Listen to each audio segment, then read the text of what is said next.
Go. We're going live. So we back, everyone. I believe this is working. Yes, here we are. I believe this is good. Well, we're gonna have everybody joining us now. Mikael is joining. Dan, thank you so much for being here. It's gonna go real fast, everyone. This is the start of the conversation. So as I was just closing the line, so I was on another line just before Dan. I was on another line with Majid, with, well, one of the youngest actually mayor of Europe, and eventually ended up to be the last, European MP. Not that he wanted it, but, it just happened this way in the UK. And today we're going to have a weird meal of, viewpoint, thought process. We're all going to be talking about public service.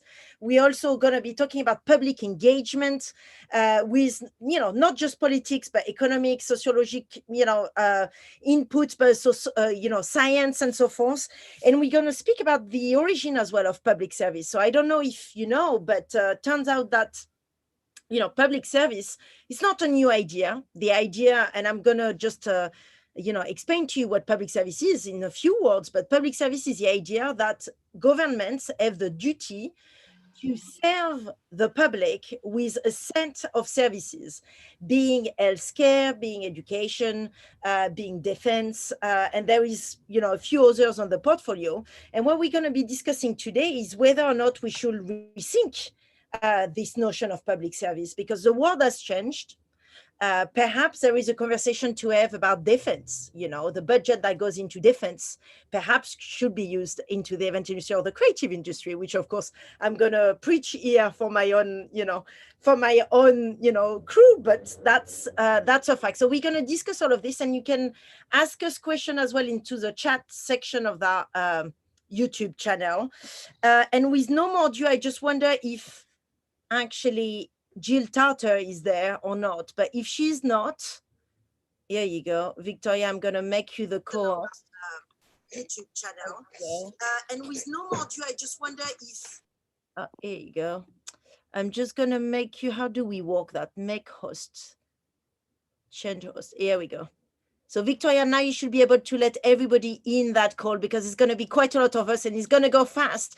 So I'm saying that already we don't have here Jill Tarter. So since Jill is not here just yet, can I introduce you, Dan, while you're there with us? So Dan Werthimer, am I saying it right? Yeah, Werthimer. Werthimer. Yeah. Well, Dan, we're so grateful you're with us, because it's quite early for you. You're in California. It's not that. I'm up. Well, I mean, look, we love to have you here because you're the co-founder and chief scientist of one of the largest public engagement project which has ever been produced with science, which is called SETI at Home. And you're going to tell us about it. And then you also direct UC Berkeley SETI searches on radio, infrared, and visible wavelengths. And then, of course, you're also looking for, and you're searching for extraterrestrial radio emission from the nearby developed intelligent population. So tell us about SETI at Home, because obviously we're talking about public service. My studio, full disclosure, has been appointed to serve the public with a delivery of a festival next year. So we're going to be working for the public, and we want to bring in a lot of people to think about some of the ideas that we're going to be presenting to them. So I'd love to hear from you, someone that has been doing so much work into community engagement. How did you manage SETI at Home? And do you mind just clarifying what it is? Sure. So Nelly, I think you know, but maybe not everybody knows, that we're trying to answer the question, are we alone? Is anybody out there? And the field is called SETI, the Search for Extraterrestrial Intelligence. And one of the ideas in SETI is that if there are advanced civilizations out there, maybe they have technology like we do, maybe they have radio or television or radar signals or something that we could detect, maybe their GPS or something. Our TV shows, I Love Lucy, Ed Sullivan, been going out 70 years now. They cost past 10,000 stars. Maybe we could detect something like that. So we use these big antennas to look for this stuff, but you need a lot of computing power. The more computing power you have, the better chances you have of finding ET. And so we used to use computers in our, university at Berkeley in California. We used all of the computers in the different buildings, and but then we said, hey, maybe we could harness the power of the computers at people's homes, and that's called volunteer computing or citizen science. Sometimes we call it distributed computing. And what you do is that we break the data from the world's largest telescope up into different pieces. So one person would be in charge of analyzing one part of the sky, another person another part of the sky, and you download a free screensaver program, the SETI at Home screensaver, and you'll be assigned one of these parts of the sky. And when you go out for a cup of coffee, your computer goes to work analyzing that 100 seconds of data, looking for radio signals from ET. And if you're the lucky one that finds those signals, you get the Nobel Prize with me and 8 million other people. There are 8 million people that signed up in 200 countries. It's built one of the biggest supercomputers and made the most sensitive search that's ever been done on the planet, thanks to all these volunteers working together to do this science project to try to answer this "Are we alone?" question. And Dan, can I ask you, did you ever thought that this would be the situation? Did you ever thought that SETI at Home will take such a huge scale? I mean, 8 million, you said? 8 million people are basically, their computer are grinding or conserving data for you or working for you in a way. I mean, for you. No, we thought we'd be lucky to get a few thousand people. Some people said 10,000 people, and we weren't really ready to get this onslaught of people, but it caught on, and there's a lot of goodwill in the world, and we didn't appreciate that all these people would be willing to help and help in this search. And I see Jill just joined too, so she can tell you a little bit about SETI and all the work that she's doing too. So we were talking just now, Jill, with actually Dan about, SETI at Home and the scale that SETI at Home took. And, today we're discussing the role of public service and why the public should be involved with all the great discovery of our world. But so with, with the sublime of science somehow, but, how can we engage the public? And you've been doing a fair amount of work there as well yourself, Jill, because you won the TED Prize for your search, for your work. I just want to say to everybody here that if they've been watching Contact, the film with Jodie Foster, the Jodie Foster, the role that she's playing in Contact is after Jill Tarter. She's that legendary. She's been, she was the only woman really in her class in astrophysics. And then she's been moving mountain to make the SETI search, the search for extraterrestrial intelligence happens. And I love the fact that talking about public service in a way, Jill, you're a bit of a rebel. I see you as a rebel because you were working as a civil servant at NASA and you thought no more. I mean, not that you thought no more, it just happened this way, and you built the SETI Institute. Do you want to tell us a bit about that and the kind of the process and anything you want to share with us? Yeah, well, Nelly, I co-founded the SETI Institute in 1984 as a way to save NASA money, actually. And it was a good business model. And we found that there were all sorts of scientists who were more interested in doing research than in teaching in classrooms. And so the SETI Institute has been a wonderful vehicle to help support these researchers and to bring in the public. And so we have a specific aim, outreach and education at the SETI Institute that we've had since the beginning. And there's an enormous amount of interest in this field. And since we started, exoplanets, planets orbiting other stars, and extremophiles have come along and have made the universe appear more bio-friendly than we ever had thought at the beginning.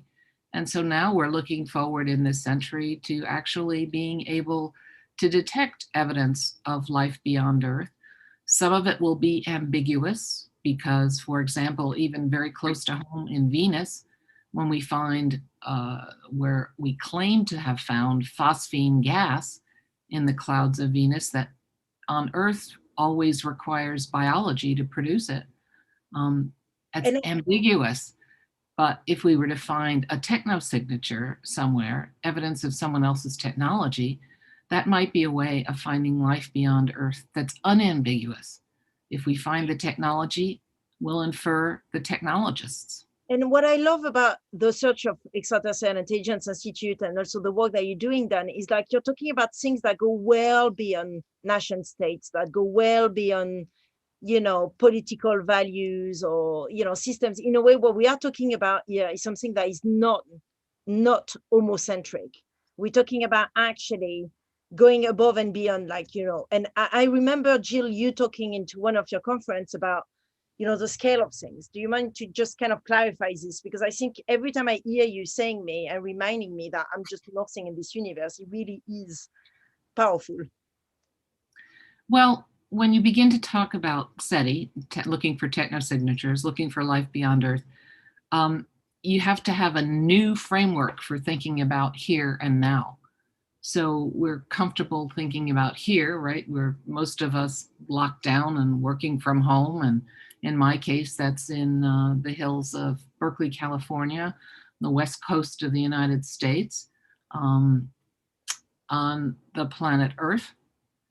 And that is within, excuse me, let me turn this off. Someone is calling. We found some extraterrestrial life, everyone.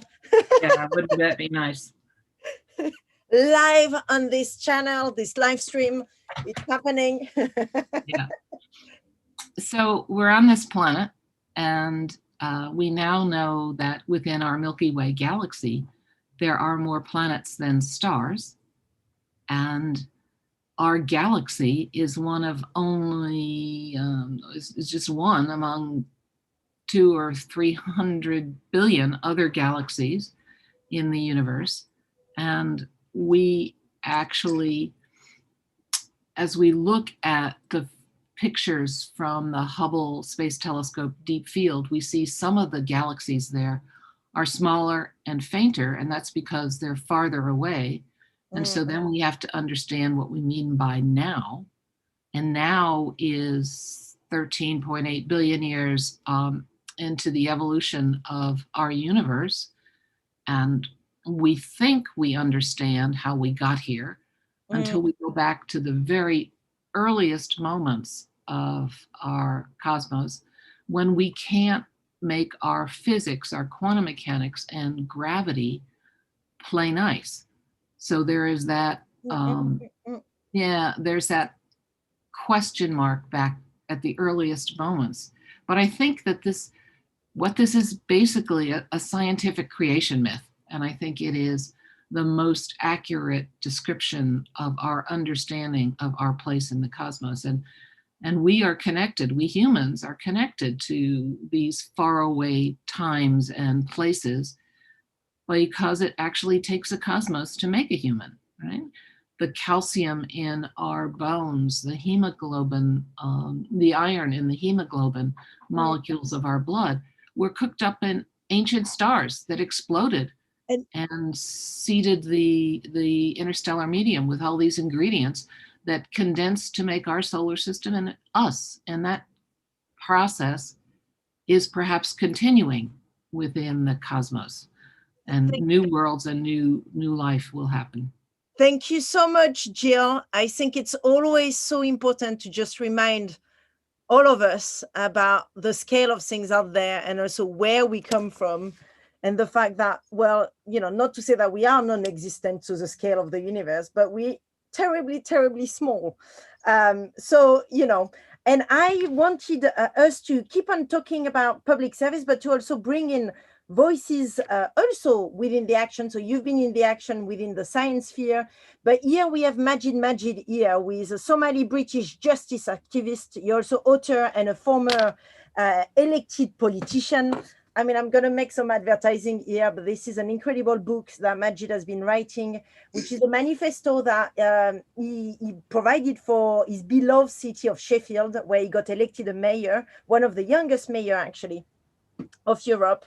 He's one of the latest European MP that the world have seen, given the fact that obviously, you know, UK Brexit is a reality.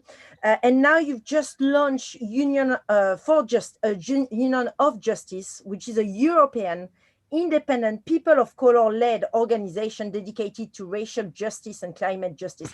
So look, Majid, I really want to hear your viewpoint about, public service. What is a public service?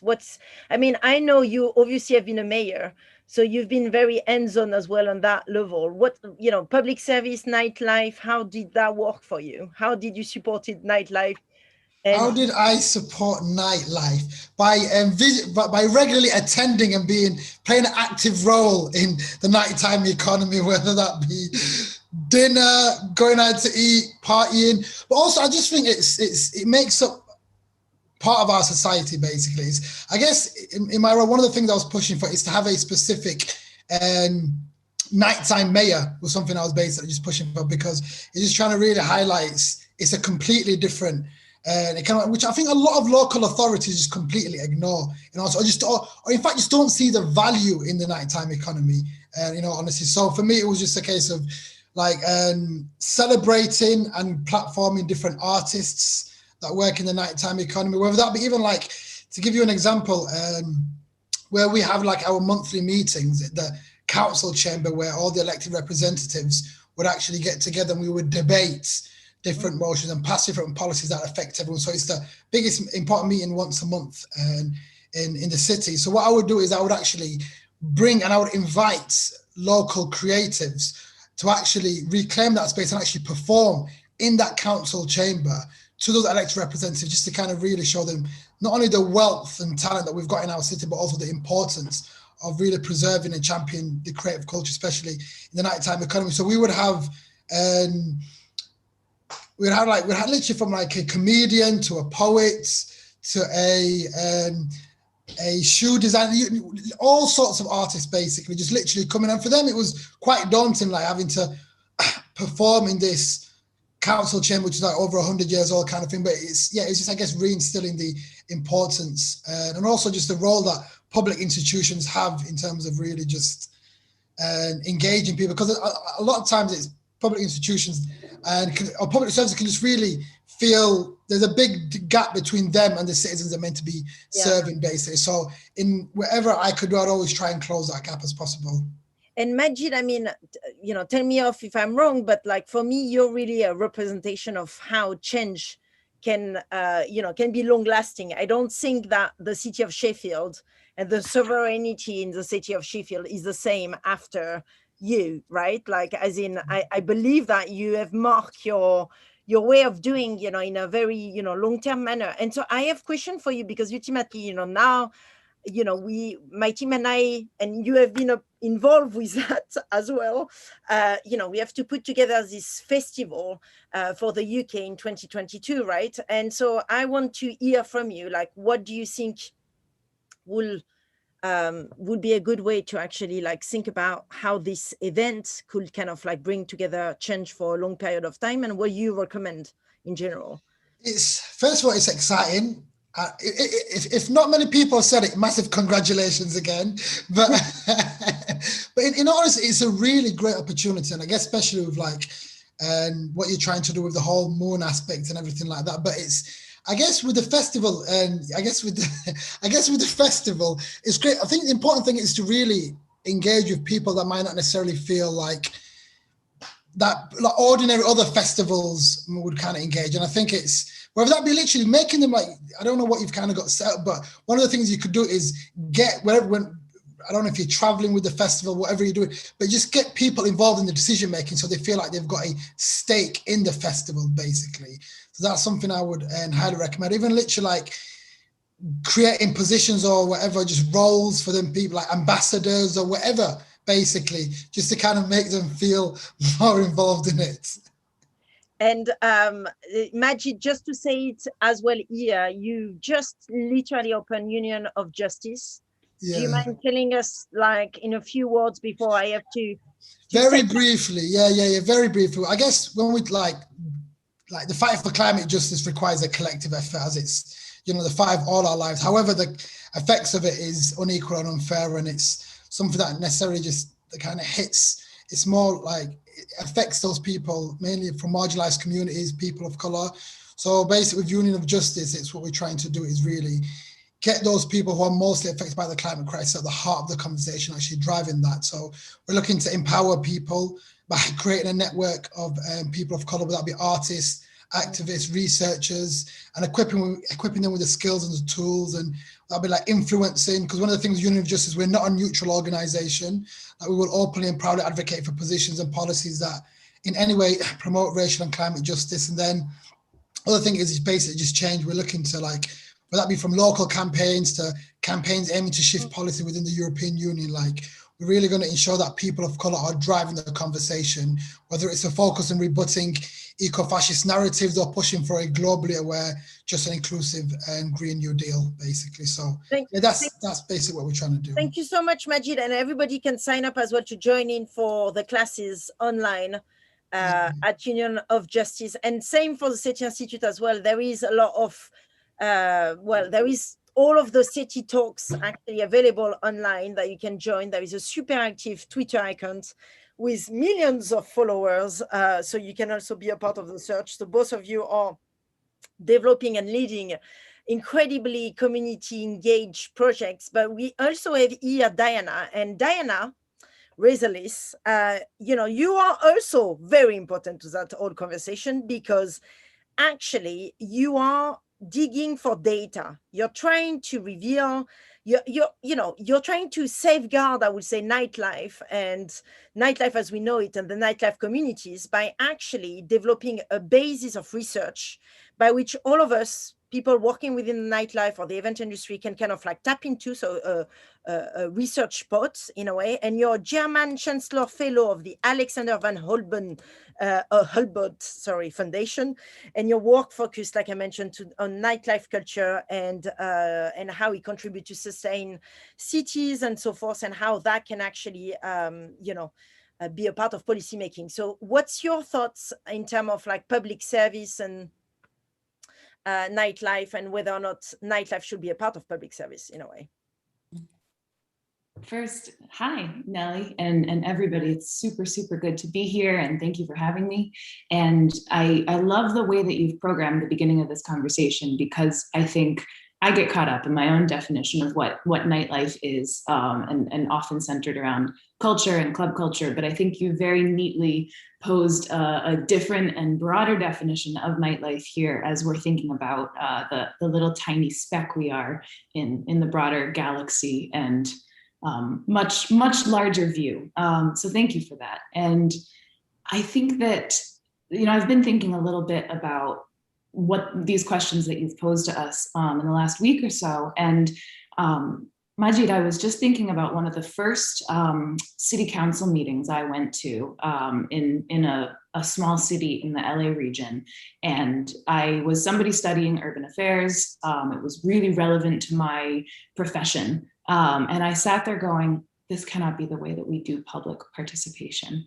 And so hearing you talk about very intentionally bringing culture makers and people who don't necessarily feel like they know how to take part in often these very regimented and very super rules-based meetings and frameworks, I think that's so exciting. And I would be very curious to see, Nelly, how you and artists in your ecosystem would think about reimagining public participation in political meetings on a city scale on up.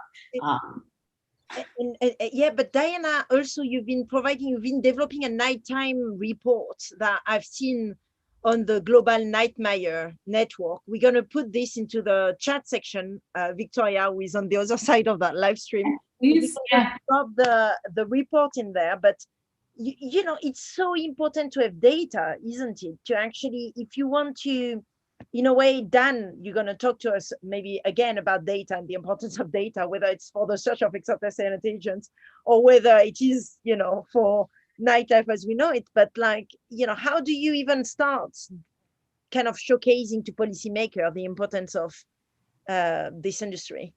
Yeah, I think that, it's true that we lack a lot of, we're just beginning, I think, to develop open data for our cities. And a lot of those data sets and those metrics are not divided out by daytime and nighttime. And so being able to say, who's riding public transit at night? Where is the need?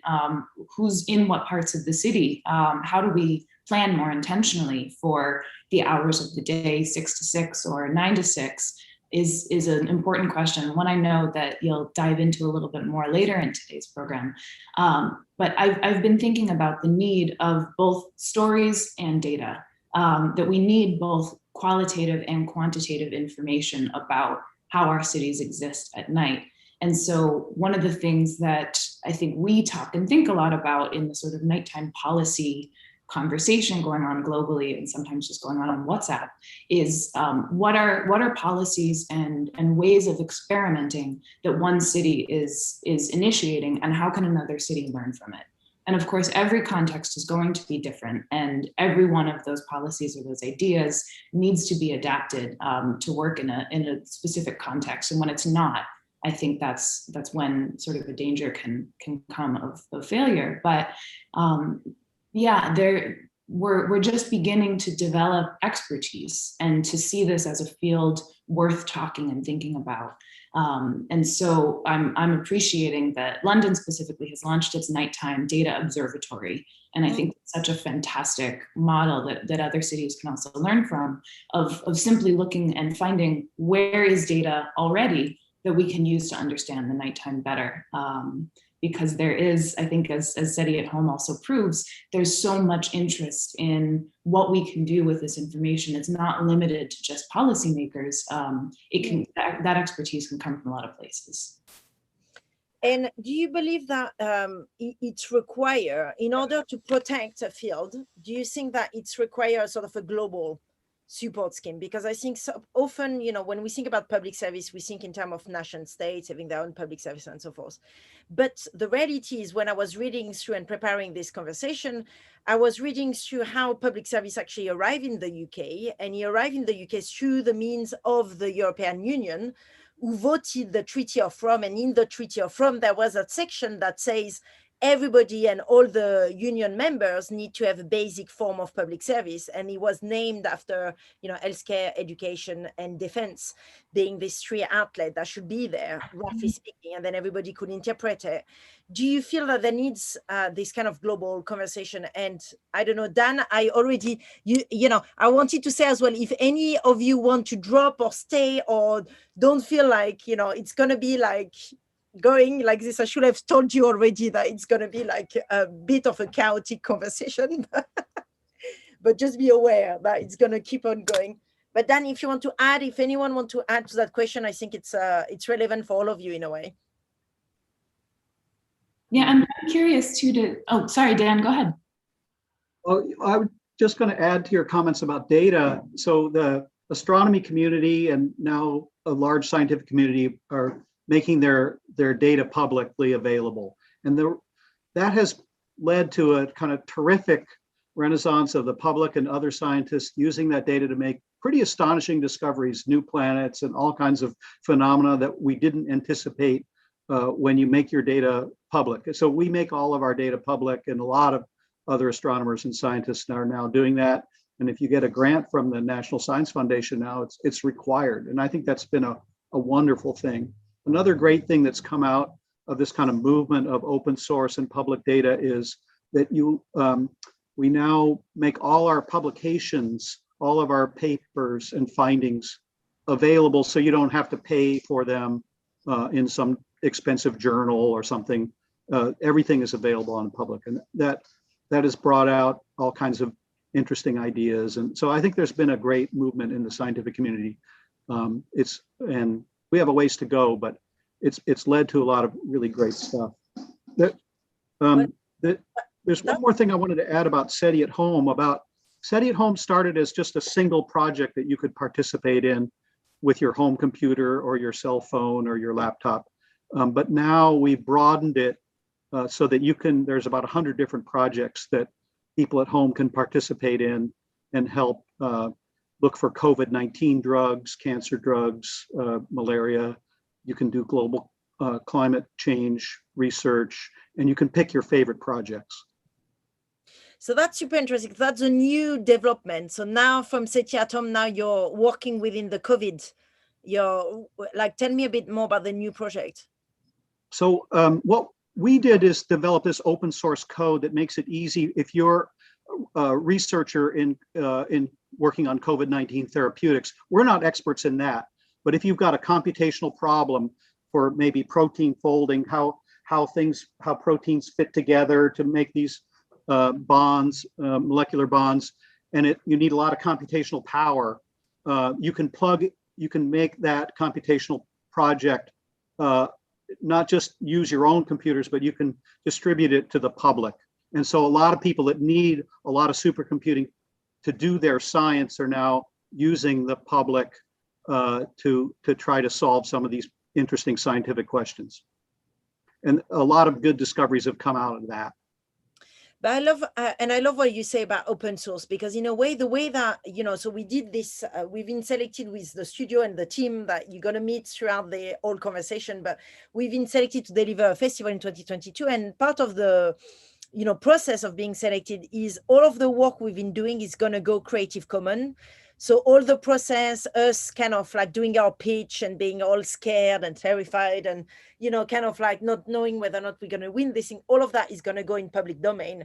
And at the beginning, I was like, like creative people, we don't really like anything to do with like, oh, we're going to just open source everything. Like, what's the value of everything when it goes all open source, But it's been really, I think I'm starting to think about it much more differently, because of course it is at the end of the day also public money. So, the public need to be able to also see and be a part of the search or the conversation. Martin, I know your plan in a bit later, but I just really want to make sure Samantha is actually not here, so I'm gonna get you right there onto the the virtual stage or whatever we call it. Martin Phillips, you were actually part of the team, and you are a part of this team that is gonna have to deliver a festival in 2022. Wait, so I've time traveled, because I was a part of the team and now I am a part of the team. Well, you were a part and now you are, because we now have been accepted to deliver that thing that we're not going to reveal just now. But Martin, I mean, I'm not going to go in the detail of all of your bio, but you've been working with the biggest names in the music industry, whether it is Daft Punk, whether it is Lady Gaga, Kanye West, The Weeknd, Blink 182, but you also have been working with gigantic scale, marketing events, Amex, Pepsi, and so forth. You also have different company. One of them is about drones, where you're using drones and so forth. And of course, your light, I mean, maybe I'm summarizing it, your director of light or your light designer. Can I say that? Or is that primarily, yes, absolutely, light design. And so we are having a conversation now about nightlife and the importance of nightlife and whether or not nightlife should be a part of public service, therefore supported. I'd love to ask you a question, which is related to how your industry kind of like went through COVID, and also how do you see, like what's the role of light, you think, moving forward? Weird question. I mean, my industry, because it's all, it's 98% live and involves having lots of people all coming together communally to experience something. My industry's kind of been decimated. A lot of folks in my industry have kind of stepped sideways somewhat to kind of look at kind of AR and XR technologies, but no, it's taken a blow, and I think it's the as we move forward, the idea of this festival, I think the important part is a kind of welcome back to communal shared experience. The idea that it's going to be, that it needs to be something that you see on the local 6 o'clock news and go, oh, well, I want to go to that because it's loads of people and it looks great and looks like loads of fun. And obviously, when you get there, it would be, hopefully it would be a it would be an event that would be inspiring, for other people to become creative also, certainly once we've all kind of got back together. But I think at the most base level, as far as nightlife and I think nightlife is kind of would be a key element of this festival, because it's at the very kind of lowest common denominator. It's, oh wow, that looks great, I want to go there, I want to be there. I think we've had such a, because we've been denied a nightlife, a communal nightlife for so long. I think it's an important part of it, and when the sun goes down, you need lights. So there you go. I mean, yeah. Yeah. Well, it's the vibe that when you're setting up with nightlife. I mean, because it's because you're trying to set up a vibe. So much of that stuff gets set up with lights. So it's I mean, I've always been. I ended up kind of stumbling into doing lighting, but it always made sense to me. So and lighting it now is also such a straight. It is also kind of data access as well now, which was something that I didn't realize until a few years ago. I mean, everywhere you go, unless you're out in the wilds, there's going to be a light bulb there. I mean, everywhere you go, there's going to be a light bulb, and light bulbs now they're working a lot of kind of data acquisition technology into the light bulb, because light bulbs are ubiquitous; they're everywhere. Sure. But I think kind of being able to take advantage of that. So obviously, Martin, without giving it away, you were a part of the pitch that we presented at Festival UK 2022, and it would be fair to say that you would be involved in the delivery of that festival. So the lighting will be something, but we cannot give away anything. There might be no light at all as well. Martin might just go completely like in a different route, but it might be less is more. It might be less is more, indeed. But we're really, really excited and looking forward to putting this into practice and like giving the most out of this world experience to every single person of this planet and beyond, without giving away too much. I'm just aware that we are missing Samantha Hill, but since we are missing Samantha, I might ask Natasha, if you're here, to come online. I don't know if you are there. Yes. Hello, Natasha Patterson. Natasha Patterson, you were also, and you are also a part of this team that pitch at Festival UK 2022, and it's been a great pleasure to work with you too. You are a boxing master head coach at Pedro Youth Club.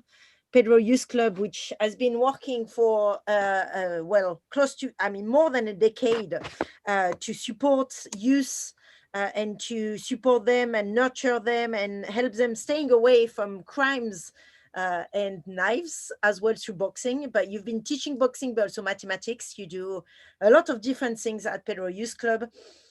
I mean, look, I really wanted you to be also a part of this conversation about public service, because you see it from the perspective of youth. What do you think young people need at this point? And what do you think the public service should provide them with?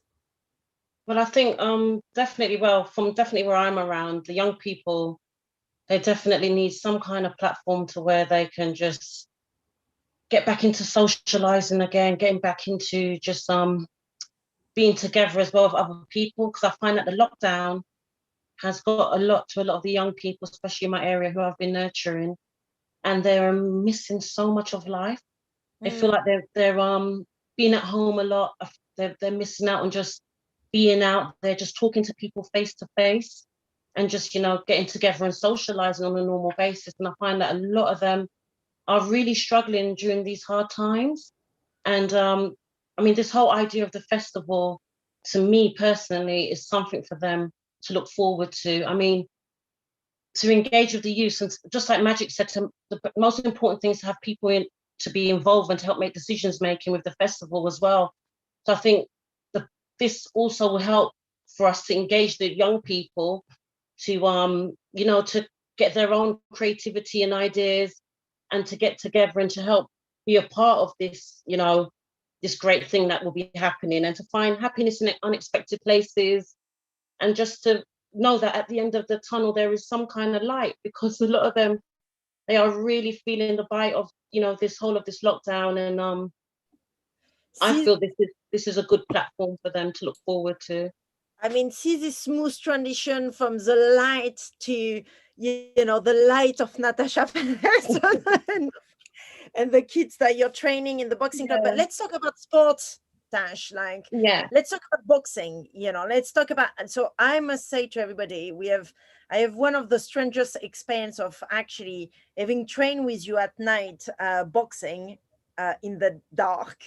And that is quite a special experience, you know, when you don't see where you're going, where your foots are, like, you know, you lose sense of everything. But tell me a bit more about, you know, the role of sport, you think, moving forward, like, and again, do you think sport should be, maybe, I mean, sport is the event industry as well. Should sport be a part of, you know, public service, and should it be supported by the government? Yeah, I think definitely sports should be a part of definitely of the public service. I mean, a lot of times with the boxing, the children that attend, and I've been teaching over the years, and the young people, it teaches them to, you know, to stand tall and keep their chin up as well. You know, to help them to focus and to you know, that even they even get used to with the challenge of the competitions of when we go to compete, learning how to win and lose and to be graceful about it as well. So with the sports, I definitely feel it will be different. It will be nice how if we can implement it somewhere in a festival in a fun aspect where it's competitive but fun, but also brings people together. And I think that would be a good thing for the young people as well, if they can put their ideas forward in how they can use different types of sports or made up invented sports that can be a part of the festival as well. And, you know, just connecting ideas together to communicate to the population as well. And, you know, it will be a good opportunity as well. Without giving away too much of the programs. But Natasha, you're going to be, you know, people will be seeing you quite a fair bit, just like Martin, because you're going to be part of the core. I mean, you are a part of the core, you know, production team behind this. But I'm aware that David Martin just joined us as well. And I'd love you to kind of join our conversation. We were talking about sport just now, David. You're the CEO of the Featured Artists Coalition. And for those of you that don't know what the Featured Artists Coalition is, it is in the UK, the trade body representing the specific rights and interest of music artists. And Natasha, I'm sure you can tell David about it, but I know that music is something that to you is essential to life. But you're going to be able to interact with each other just now. And you are a nonprofit. I mean, the Future Artists Coalition is a nonprofit organization which is having a diverse global membership of creators at all stages of their career. Hello, David. Hello, how are you doing? We're still going. Nice to see you. Nice to see you too. I mean, look, David, we here talking about the role of public service. And, you know, obviously we're putting together a festival that is, you know, public money, quite a lot of it, at least advertised today, quite a lot of it. That's creating a lot of passion around the idea that public money is going to be used toward the production of a festival. I'd love to hear from you, coming from this industry, coming from, you know, the music industry. How do you feel about it? Like the fact that, I mean, and I guess it's maybe summarizing it and it's not fair to the critics there, but, you know, a lot of it is also about what should be a good use of public money and what shouldn't be a good use of public money. What do you think is a good use of public money, David? Well, look, I mean, the role that music plays in society, and particularly in British society, I think, you know, the idea of public money being spent on supporting music in this country is I don't think that should be a crazy idea. As you say, maybe some people think it is, but we know the mental health benefits. We know the benefits to music on our well-being. We know the benefits to learning music in terms of our education and how it drives our other forms of education. So the idea of spending public money on music shouldn't be so crazy. I think particularly in the UK, though, it is a bit of a strange concept, and I think it's because the UK is a bit of a victim of its own success when it comes to music. British music's recognised all over the world, and British music excels with very little public input. You know, I think that we don't seek a lot of support in the music industry, and lots of part, and certainly in the commercial music industry in the UK, because we're global leaders. So we've never had a history of doing that. And actually, the pandemic has thrown a lot of those that I work with into a position that they've never been in, and that most of our industry's never been in needing support. So I think it's quite an interesting topic in that sense. I think one of the things I would say, sort of outside of the festival, for example, in particular, is that there are also other ways to publicly fund music, and one of the things that we talk about a lot is nurturing talent, so education and nurturing talent, and we know that opportunity for music in education is shrinking, and that given the things that I talked about at the beginning, the three things that I talked about, and the benefits that we see, they're three benefits outside of the economic benefit that music brings to the country. So the idea of investing in that, surely that shouldn't be a difficult sell in the UK. It brings in money to our economy, it helps our health, it helps our well-being, helps our social interaction, and it helps the way that our positivity and the way that we feel and learn things in other parts of our lives. So it is a strange conversation, I think, but I think it's only possibly strange for us in the UK because we've got that level of success and because we're not that used to it. I think the UK is quite an outlier, particularly in Europe in that sense as well. I think most European countries view their music industries and their music sectors in a very different way. David, do you know, do other European countries have like public support for music? Like for example, France has a really thriving film industry because it's publicly supported. Yeah, which in the UK, the British film industry kind of pretty much died in the 80s. But I'm kind of curious if there are European countries that are doing what you're suggesting. Yeah, France do. France do a very similar thing with music, and France have more stringent quotas about national music on radio, and France invests more heavily in their music sector than the UK government does, for example. And in various countries across Europe as well, the collecting societies, they will invest their unattributed monies into projects which will support upcoming talent. It's not distributed in that way, the same way in the UK. So there are examples, and I mean, you can also maybe look at the culture packages that have been put in place around Europe during the pandemic is quite a good indicator as well. When you look at the market share of the music industry in those countries versus the support that's been put into culture in those countries, is quite a good indicator as well. But again, it's a two-sided story in that we talk about the support that we need now, but it's two-sided in that the reason we haven't needed it is because we are successful. So that we're slightly a victim of our own success in that sense. But I certainly think that the conversation, the other thing I will say is I think that the conversation is rearing its head more and more as the sector is needing support, given the practicalities of where we find ourselves during the pandemic. But also, I think there's a growing recognition that there's going to need more nurturing for us to even get back to the position that we were at. So I think we are in a different time now. I think that the environment is a bit different, and the backdrop is a little bit different right now. So actually, David Martin was supposed to join us, and I think he maybe got confused because I spoke to him earlier. I had a hotline going on where every member of the public were able to call me about this the Festival 2022 situation in a way. And he came and he actually, David Martin, which I will recommend David Martin is you, but Mikael is the CEO of the Nighttime Industry Association.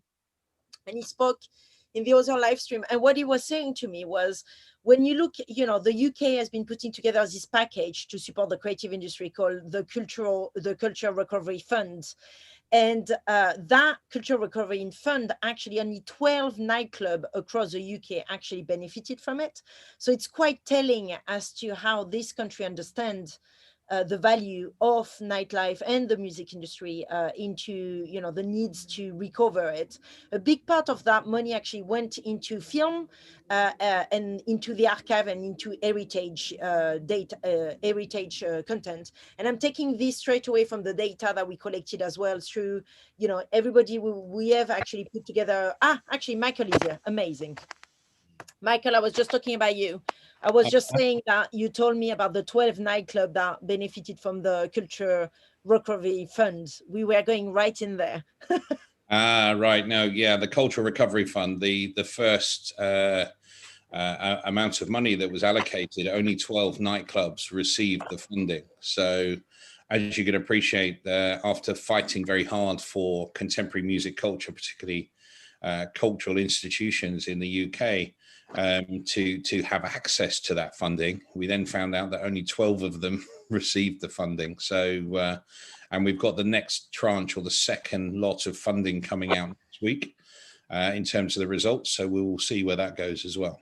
And just to remind everybody that don't know you, has not seen you during the past streaming, but you're the CEO of the Nighttime Industry Association. And if anyone Google it, the Nighttime Industries Association as well, you have some very important data as well. We were talking just earlier about the importance of data as to the importance of this event industry. So 66 billion per annum of, that's what the revenue that the event industry bring to the UK. While bringing together 300 million people, the UK nighttime industry accounts for almost 8% of the UK employment. I mean, this is absolutely monstrous numbers that are never being told about, but it's also bringing rundown areas back to life and employing 1.3 million people. I mean, how did you calculate these numbers, and how do you take these numbers now back to policymakers and make them understand that actually? Well, to be honest with you, some of those figures are quite dated. They're estimated between 70 and 80 billion pounds worth of revenue generated by the nighttime economy. 1.3 million people employed. They believe that that's about there pre-COVID. 300 million nighttime or nightlife tourists that we're responsible for. So it's a huge industry, and from our perspective, it deserves the respect, the recognition, and the value from government, which at the moment is very much understated. So those figures have been sort of ratified through different sort of methods of extrapolation with ONS and figures from London and some of the key sort of cities around the country. So from our perspective, I mean, as I say, they're slightly dated, so there's more. There's more updated figures coming. I believe April, our next report is out. And Michael, what is your hope for 2022? What do you hope for? Well, I've got as much hope for 2021 as I have for 2022. 2021, I want the government to stick to the roadmap of the 21st of June for us to get open, have limited restrictions.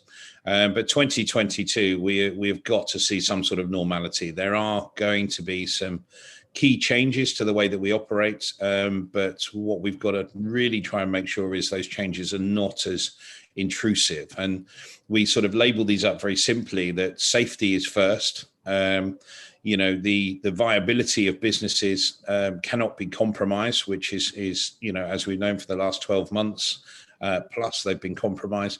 But the other key consideration here is return visit. We have to make sure that these experiences are not altered so much that people don't want to come to us anymore. And they're the sort of three key caveats that we're working towards to drive business and our government narrative forward. So there's, it's really, really important that we try and regain some sort of normality in terms of experience, but not outprice that experience and have it hit the customer, definitely in this environment. And Michael, a bit of a strange question there, but obviously that my studio and great, like a good collective team of like 46 individuals coming from all different sectors, but also from the nightlife, right? We've just been commissioned to develop a festival for 2022, and actually Sam Hunt here is one of the head programmer of Festival UK 2022. So he was on the other side selecting, our proposal. How do you feel? I mean, obviously it's 120 million. Obviously, we are not getting 120 million. I just want to break the news to everybody if you didn't realize that and you don't read in between the lines. No, we're not getting that. But having said that, it is quite an investment there that is going towards the event industry. How do you feel about that? I mean, obviously, it's nowhere enough, probably. I mean, I guess we will say that. But how do you feel about this being used within the event sector? I think it's important. I think the event sector, festival sector has had nowhere near enough support. And any support is welcome, but as is everything at the moment, everything seems to be very disproportionate. And whether we talk about venues, festivals, supply chain, freelancers, we are going to suffer massively with a gap in terms of skills pipeline and talent pipeline that is going to take some time for us to gain ground on. And that investment cannot come soon enough, and it cannot come with in terms of the proportionate amount required to re-establish that position, which is a big concern. So in the UK in particular, there's a big issue around insurance for events and festivals, and the fact that these events and festivals are going ahead, but they're very open to these to cancellation insurance. The fact of the matter is there is no communicable disease cover within these environments. So they're literally taking the bull by the horns, driving forward without any cover, and they're relying on the government to stick to the dates and position. And people have allowed themselves to understand that there could be a bit of slippage, but that insurance, if that insurance comes, that's going to safeguard a huge industry, and it's vitally important that the government recognize that. From a cultural perspective, losing that, whether investment or not, the insurance is vital for us because so many people rely on it. Think about it. It's not just fun. It's all the costs that have to be inputted before. If you spend 300-400 grand and then it gets full. And that's the reason for this conversation as well, because I feel that, if the event industry and if nightlife was actually recognized as a part of public service and as an essential part of public service for, you mentioned healthcare and the kind of the well-being that is bringing to citizens in general, then perhaps we wouldn't be, fighting for, like trying to make people understand why, this funding is not, is going to go back in some level to our industry. But like you said, it's more complex than that. There is also insurance and so forth. Now we have Sam Hunt with us on the line, and I know that you have a limited amount of time, so I also want to get you to speak to us. Sam Hunt, you're the program director at Festival UK 2022. You're the former creative director of London First Borough of Culture, Waltham Forest 2019. And the executive producer for Uglow 2017 UK City of Culture. It is happening. Look, Sam, I have questions for you, obviously. I'd love you, because obviously you've been within the whole sphere of UK Festival UK 2022. And one of the questions I have for you is related to the public. So how and when do you think the public is going to come on board of this celebration or that event that you're putting together? Well, that you're putting together, Nelly, I think. I think it's interesting that the public don't know about it yet. We've not done an announcement. Today was an announcement of 10 teams who were successful as part of a 30-teamed R&D process. It was like a business-to-business announcement, which didn't say a lot, didn't give much away. All the projects being created by the 10 teams are in huge engagement projects within their own right. There's a big public-facing whiz-bang show business type announcement to come. That hasn't happened. People don't know what this project is yet because we've not told them, because the creatives like yourself are developing the ideas. Once they're ready to go, they'll go, and I'm pretty sure it'll be bringing a lot of people on board with them. What's interesting about the 10 teams and the creation of the ideas is how deep engagement is integral to the creation of that work. So I'm pretty sure that all of the concepts will pretty much be an open secret before long, because we've got to start working with the communities of these islands in order to develop and create the work. But yeah, the process begins now. So it's iterative. But there is something to be said about that, because, obviously this process has been quite unique. Like, we went through it. I don't know, Natasha, if you're there, if you want to pop back and come back to life. No, maybe not. We are in this virtual gaze there. She might come back and reappear. But, we were all together in our teams representing science, technology. I mean, Matt, but also going well above and beyond the kind of the yes, Natasha was going to say about the process. Oh, So I went to the I was in the bathroom there, sorry. fair enough. Fair enough. So Natasha Patterson being one of the partner on this production of this festival, like I was saying, obviously everything we produced is going to be a part of Creative Commons, but I always, for me, because Natasha is working obviously as a head coach, so she's always working directly with the public. We always question ourselves as to why the decision was being made not to share straight away all of the content. Is it because you were afraid that it will become like a TV show somehow, where it's like, here are the creatives, everybody can watch into our kind of like, oh, what was the thinking behind that, or whether even thinking kind of like just at this point, just really honestly? Well, in terms of launching the program, there's something quite straightforward, which is no one's contracted. So there is just a straightforward sort of legal thing. I don't think anyone wants to be a public program to be delivered in a year and a half that doesn't have a contract to say that, and that's what we're about to be doing now. So that's just a little bit of just logistics, I think. Okay. But in terms of the wider stuff, let's get everything into an absolute workable shape. Let's release this as a full program when things are ready to go and the right time to do it. There's there's well over a year and almost a year and a half until this project is over. We've got a long way to go yet, and there's a huge amount of momentum to build in terms of things. So let's do that in the best possible way. And Natasha, do you want to ask a question as well to Sam, or am I jumping on my? He answered what he said was perfect. There wasn't nothing more I wanted to add to that. That was good. That was sure. I'm positive. Michael, do you want to or maybe Naum, or I'm gonna introduce you in a second, Sammy, because we missed you, but do you have any question for Sam? Naum, you were part of the process. No, you don't want to ask any question. Sam was on the jury when we presented our pitch. Obviously, we cannot reveal our pitch, but yes, I'm just joining now, so I'm warming up. I'm happy to listen for the next 3 minutes before I say something. Okay, well then in that case, Sam, I'm sorry, but I'm gonna, because we just had one person that just joined us in this conversation. I really wanted to add also a 50 cent into the conversation that we are having on public service. Look, Dr. Samantha Hill, you are a specialist, a philosopher, specializing in Hannah Arendt, with, well, a dead philosopher, but a very important philosopher regardless. You're the assistant director of the Hannah Arendt Center for Politics and Humanity at Bard College, and you also have written a few different books about Hannah Arendt, critical theory, but also poetics. And I know that Hannah Arendt has been writing a lot about citizens and the right of citizens and citizen disobedience.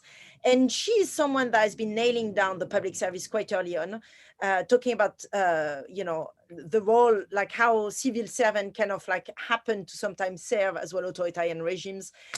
What's your thought process about public service, the role of public service? And obviously, if you were Hannah Arendt, what would she have I am not Hannah Arendt. But I will say two things. I'll say two things, Nelly. Thank you for inviting me to contribute a couple of thoughts. The first is that, Hannah Arendt didn't think that thinking should be secluded to the intellectual heights, realms of academia.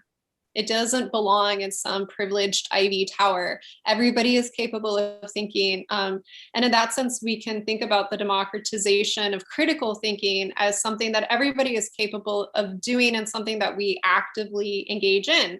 She said that she didn't want anything more to do with public intellectuals after the burning of the Reichstag in 1933, because she saw how academics were conspiring with the fascists to lead to the Nazification of social and cultural and political institutions. Those ethical theorists who had spent their lives learning how to be upright citizens and moral men were no better equipped than anybody else when the chips were down. And so we need to take thinking out of some transcendental realm and talk about thinking as an ordinary practice that we all engage in. And that's where we wrestle with political questions. Arendt, herself failed in a lot of respects, thinking, I think, about the limitations and possibilities of politics. But what she does give us in her writing is a sense that politics is something that has to take place at the most local level possible. It's an engaged activity, and we can't liquidate our responsibility as citizens to representatives of government who claim to care about our interest. We have to be committed to participating in the public realm. And for her, that did mean disrupting. That meant revolution. That meant the spontaneity of freedom and mass protest, and protesting against authority when authority was not in favor of justice and equality within society. And so she gives us an understanding of politics that's local, that's personal, that happens between people, a politics that's intimately bound to freedom, that is spontaneous, that is tied to movement. And for her, I think that's, if we want to tie it to public service, I mean, it's very much there. You take care of your community, you engage in community work, and you do that kind of organizing at the town council level to get, in practical terms, affordable internet, or to crowdsource funding so that a community can pay for its energy bills in the winter. That's the real work of politics that she orients our gaze toward. And so, Sami, what do you think Hannah Arendt will have said about us delivering a festival that is actually tapping straight from UK Treasury and the UK taxpayer money? What do you think Hannah Arendt would have thought about us in this respect? Well, is it spontaneous? Critical thinking. So say you're trying to develop critical thinking and developing a new form of change somewhat. And what would she have thought about, I would say the event industry, and what do you think? I mean, obviously. I think that what you're doing, and part of the cool part about your work in general, Nelly, is that you create spaces for appearance. You orchestrate the possibility of experience. And from those spaces of appearance and from those experiences, that creates the possibility for political action, for the spontaneous birth of something new into the world that might not otherwise have existed. I think in what you're describing, we have the question of authority on one hand, and the question of, civic organization and political participation on the other. And it's a responsibility that we have as citizens of any country to call attention to those civic, political, economic institutions when they're not serving our interest, or when we're not in agreement with them.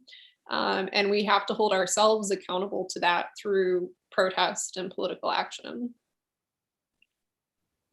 Thank you so much, Sami, for that, and for sharing with us some of the thoughts of Hannah. And I know you're going to be you're currently working on writing a collection of her poetry. So, everybody who want to dive in a bit further into the philosophy of Hannah Arendt, please do so. Naum, talking about basically meaningful experience, and talking about critical thinking, but also a form of disobedience in citizenship. Your work is very much all about all of that. I think you and Hannah Arendt would have been good friends. As well. I think so. Now you're the director of Cosmica, who is basically bringing space and the wonder of space to the world and to members of the public. You've also been involved with that pitch. You were, I'm not going to say the detail of how you've been involved, but you are in this team. We're putting this festival together. And then you're also an artist, a musician, a multi-instrumentalist, a performer. You've been also in Zero Gravity before. You're also an illusionist, you're hypnosis as well.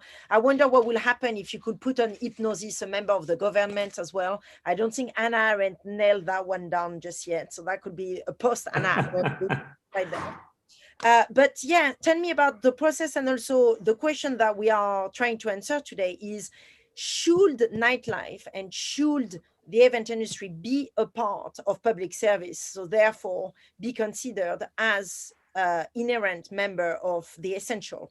needs. Yeah. I mean, I think absolutely. I mean, I am in Berlin, and here the nightlife and the club culture is more than entertainment. I think in Berlin, public nightlife has become a part of the identity of the city.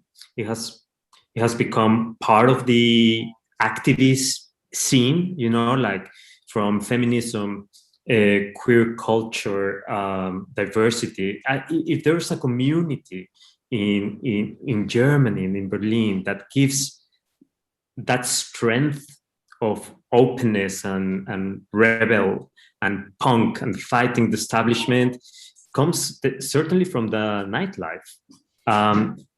So, yeah. Sorry, keep going. So, and this is important about these kind of spaces, and I want to just take some parts of Samantha's message.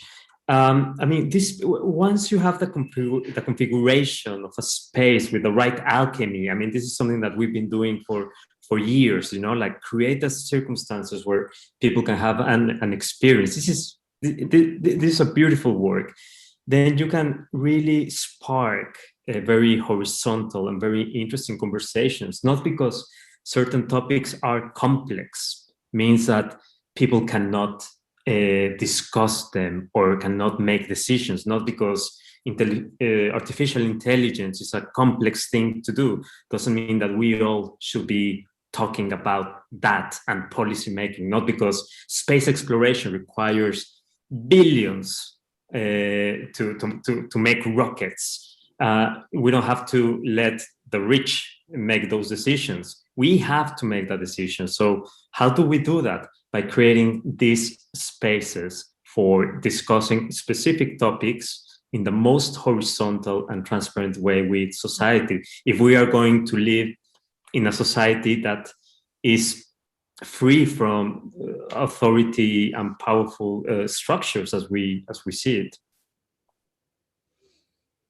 Thank you, Naum. And actually, I want to also hear from the perspective. I don't know if Sarah, you're there, but I might. Naum, sorry, one last question to you. Actually, you were talking about, you know, the dance floor, and I think we're going to speak about it a bit later on again. But you know, Samantha was talking about organized community. So the idea that, you know, to organize community at the ground level is also a form of citizen, you know, disobedience, but also a form of citizenship, you know, and us kind of supporting each other.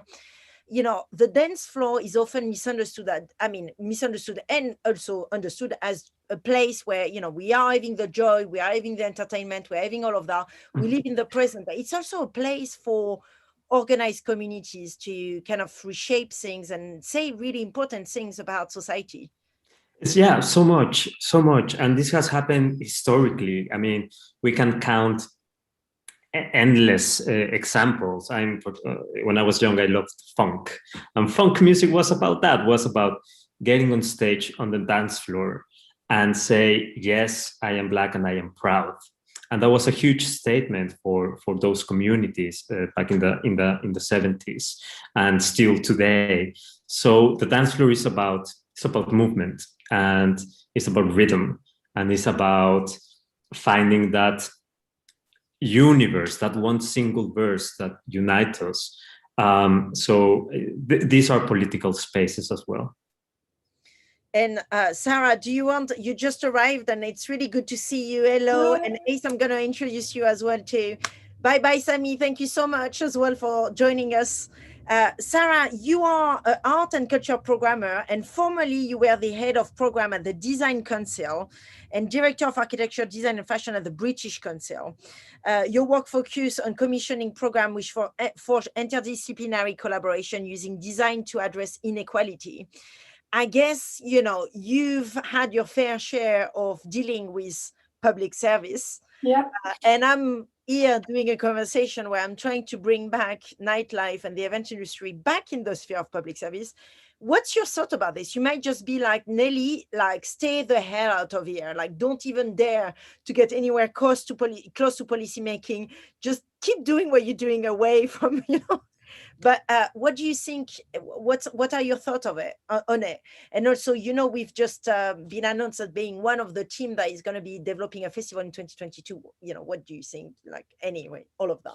Yeah, I mean, I've just been listening in to all the other speakers. It's been really fascinating. And I think, you know, I think any form of culture deserves to be engaged with politically. And I think it's really important that we see nightlife particularly as a sort of vital form and expression of culture. And I think, especially when I was working at the British Council, we always tried to engage with these different typologies, these different disciplines that are outside of the traditional institution. You know, often when we were working overseas, the kind of places you would go to engage, especially with youth culture, wasn't going to be a museum or a local institution. It would be nightclubs, it would be gigs, it would be things that were happening in the evenings, away from the kind of more conservative institutions that are funded by government. But it's such a vital form of culture. So I think it's an extremely urgent conversation, and obviously COVID's made it all the more urgent to engage with. But I think I was listening to your festival ideas, and yeah, I've spent many years working on international festivals funded by the British government, and you know, I think you've got to be really, really clear about your origin, be honest about that, but also take the opportunity to be radical, open, and transparent in your process of making this thing work.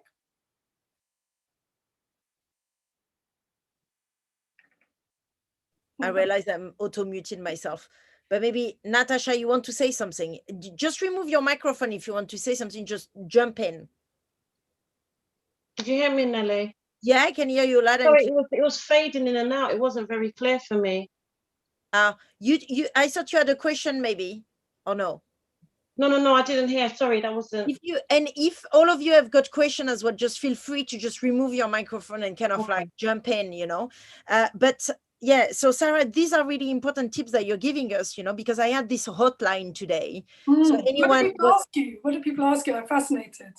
Okay, lots of things actually. I was really surprised, but in a really good way, you know, like I think there is a demand from, you know, social workers specifically to try and bring back the whole notion of rehabilitation into the agenda. So making sure that, you know, whatever we do will support new opportunity for young people, so that they can see other things than, you know, working at Tesco. Basically, that was the kind of the example that was given to me, you know, and kind of be inspired to look for new pathways and so forth, you know. So rehabilitation was one of them. There was a conversation as well about, you know, obviously being transparent is a big part of it. I think there is another one as well that came in where, you know, as well about disability, making sure that we develop the program thinking with disabled body at the core, you know, as well thinking about how someone who is disabled. So Charlie called about his mother, and he said that, you know, he really would like to take his mother to a festival as well, and so for us to think about that, you know, and in general, yeah, one as well we called who said, look, you know, the job is impossible to achieve in a way because it's been presented as with a certain agenda, as in trying to bring people together and to unite in a country that is extremely like, you know, going through a lot of complex trauma and, you know, massive difficult, you know, families have been breaking apart because of Brexit. Yeah. I think if you're thinking about arts and culture, you know, I guess it gives you the opportunity to say things unsaid.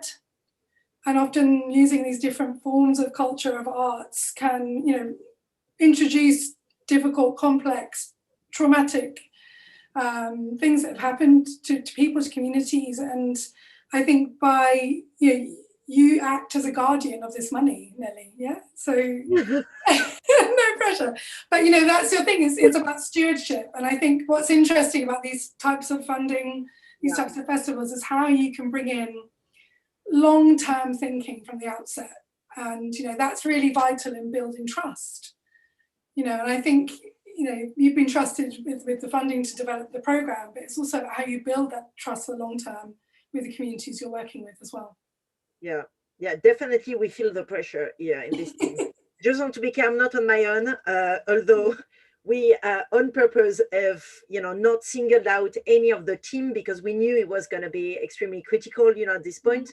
But the plan is, of course, as soon as we can reveal the program, everybody will be revealed. And to some level, we are teasing as well with this conversation today, so you can meet some of the team. But, it is also a part of the way that we are developing it, making sure that also people are not being trolled. I mean, also that's something that came up from the conversation as well, the idea that it's either all black or all white, in that sense, and that it's a very bipolar world in which we are going to try and act at the moment, which I think is a fair statement. So that makes it quite complicated, but we have the power of music, and this is where Ace, you come in. You are a musician, a composer, a singer, the co-founder, bass player, and co-writer of the critically acclaimed British post-punk band Savages. But you've been nominated for 2 Mercury Prize Awards for the album Silence Yourself and Adore Life. And away from your work with Savages, you also are the co-founder of electronic experimental duo called Kite Bass. But also you have a collaboration called 180 dB with fellow Savage member Faye Milton. You also have been working together with Faye Milton on Music Declare, right? Yeah, Music Declares. Yeah. Well, that's a charity that Faye's put together, which I've just been involved in terms of kind of trying to get the word out, because she's been trying to use the power of kind of musicians' voices to reach as many people as possible, to make people aware of climate change, which, is very important, of course. But yeah. I mean, what do you think about that? Like, obviously, you're part of this team, Ace, and Sarah just told us we are the Guardian. I mean, she did say you are the Guardian. So I feel a bit like you're singled out on that one. But you're right. Like, I think it's like, how do you feel? What would be a good use of our funds? What do you think is, I mean, obviously, are you confident in the fact that our program is also going to support communities and making that groundwork that Sarah just mentioned long term? Or yeah, absolutely. I think there's so many great minds on this project that are so forward thinking, inclusive, and I feel really confident that this money can be used in a way where we can reach many people in the community, and also just kind of thinking about how we can, I mean, from my perspective as a musician, kind of thinking about, the last year with the pandemic and stuff, thinking about how, the whole COVID-19 situation has impacted the arts community, and how it's decimated so many opportunities and, for people who are now struggling. So this will be a great moment to be able to reach people in terms of offering opportunities, offering some sort of release from the burden of the last few years in terms of their mental health. Because I've been thinking quite a lot about how this pandemic has really taken its toll on everyone's mental health. And I think that's where the power of music comes in, where, when I think back to kind of venues or festivals that I've been to, how those spaces are such a safe environment for people to express themselves, to have the freedom to, to let their hair down and lose themselves in the moment with the music, and to connect with others. So I feel like with the program, there is so, from what I've heard, there's so many great opportunities where I feel like the program will allow the community to get involved and to experience something new, something that will take them out of their kind of out of the last year, something dare I say, a distraction from the stresses, and hopefully offer people opportunities. But Yeah. Thank you for that. And Natasha, do you want to add about this? Because I think mental health has been something that you've been working on with sports. So just to introduce as well you to Sarah, your head coach at Pedro Youth Club, which is one of the oldest youth charity that there is in the UK for I would say for sport, but also mathematics, taking the kids away from knife and guns and crimes, and actually getting them into sports and the discipline of sport and boxing. Natasha.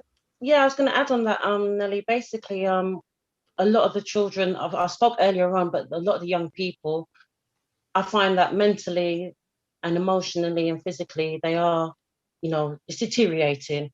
And I find that with the boxing, as much as I can, I mean, I know it's lockdown, I try as much as possible to do even little Zoom, little exercises, or just send them a personal workout just to keep their groundwork up for most of my boxers, because they are mentally feeling it. And every day I have about 10 to probably maximum of 10 calls from young people just wanting to talk, just to get things off their mind, and just ask me, when are things going to get back to normal, coach? When is it going to end? Even though they know there's a deadline, they're still coming to me and asking, is this going to finish tomorrow? Is this going to end now? And a lot of them, I mean, with the boxing, I try my best to keep them going, because obviously when they're exercising, they're releasing those good chemicals through their body, their mind. They come to me frustrated. We do a little workout in the park. After that, they're completely happy, totally focused. And I try and keep up and being consistent as much as possible. And also what we're missing as well, I live in an inner city area. I live in Hackney, East London. We were called Murder Mile at one point, and we are still experience crime on a daily basis. And as well as the nightlife there, my club being open is the nightlife in our area. It's a place where they come in the evenings and we train together. I keep them off the streets. I mean, I'm the only female in my club as well, so they call me mama. So they all come to me, and I try and keep them on ball. So with this whole festival idea and what we are going to make happen in 2022, for me, it's completely for the youths, for them to engage and to have their ideas, to express themselves and to be a part of it. And I think this is something they can look forward to as well. And for everybody, it's been such a hard time. And, with them. Natasha, I'm just seeing as well some comments from the public. So Charlie, who I mentioned with his mum, who is on, his mum being on a wheelchair, you're also running classes as well for, anyone with disabilities or anyone, like you've been doing it for quite a long time. And he's actually based in the Hackney area, because he called me because he found the posters that I put everywhere. I put, really crazy. I put posters everywhere around London, where I live. Which I know, I'm in London. Yeah. The UK is much bigger than London, but I tried to do it whether the realm that I was in. And he was lucky because then Charlie called, right? So maybe he can join in after. After. Yeah. We can reopen the club, isn't it? Nelly, my oldest boxer is 84 years old. He's from Scotland. So we had twin boys with cerebral palsy, and they couldn't walk. We boxed on the floor.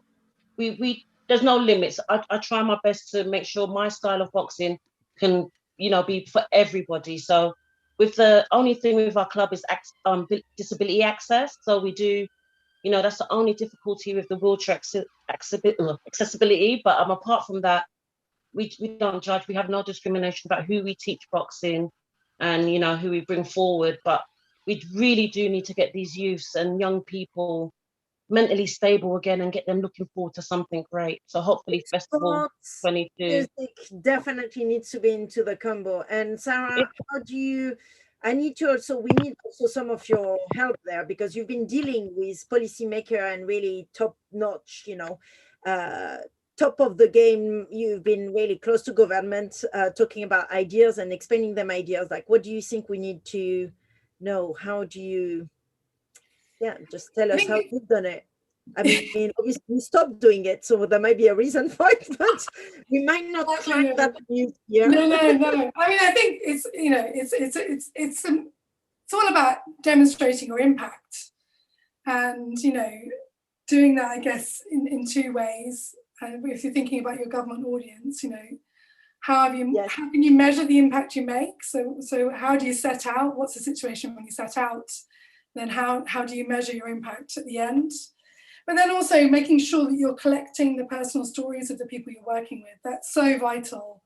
And thinking of a way to tell a kind of 360-degree view of the project and the way it's impacted people's lives is really, really crucial. But don't forget to collect the numbers. Collect the numbers. Okay, we will make sure that we do. I mean, I think we have to do that as well. Which actually is gonna, I don't know if Jill is still here. Jill, are you with us on collecting the numbers? Or Dan, anyone here from the SETI team that want to join in?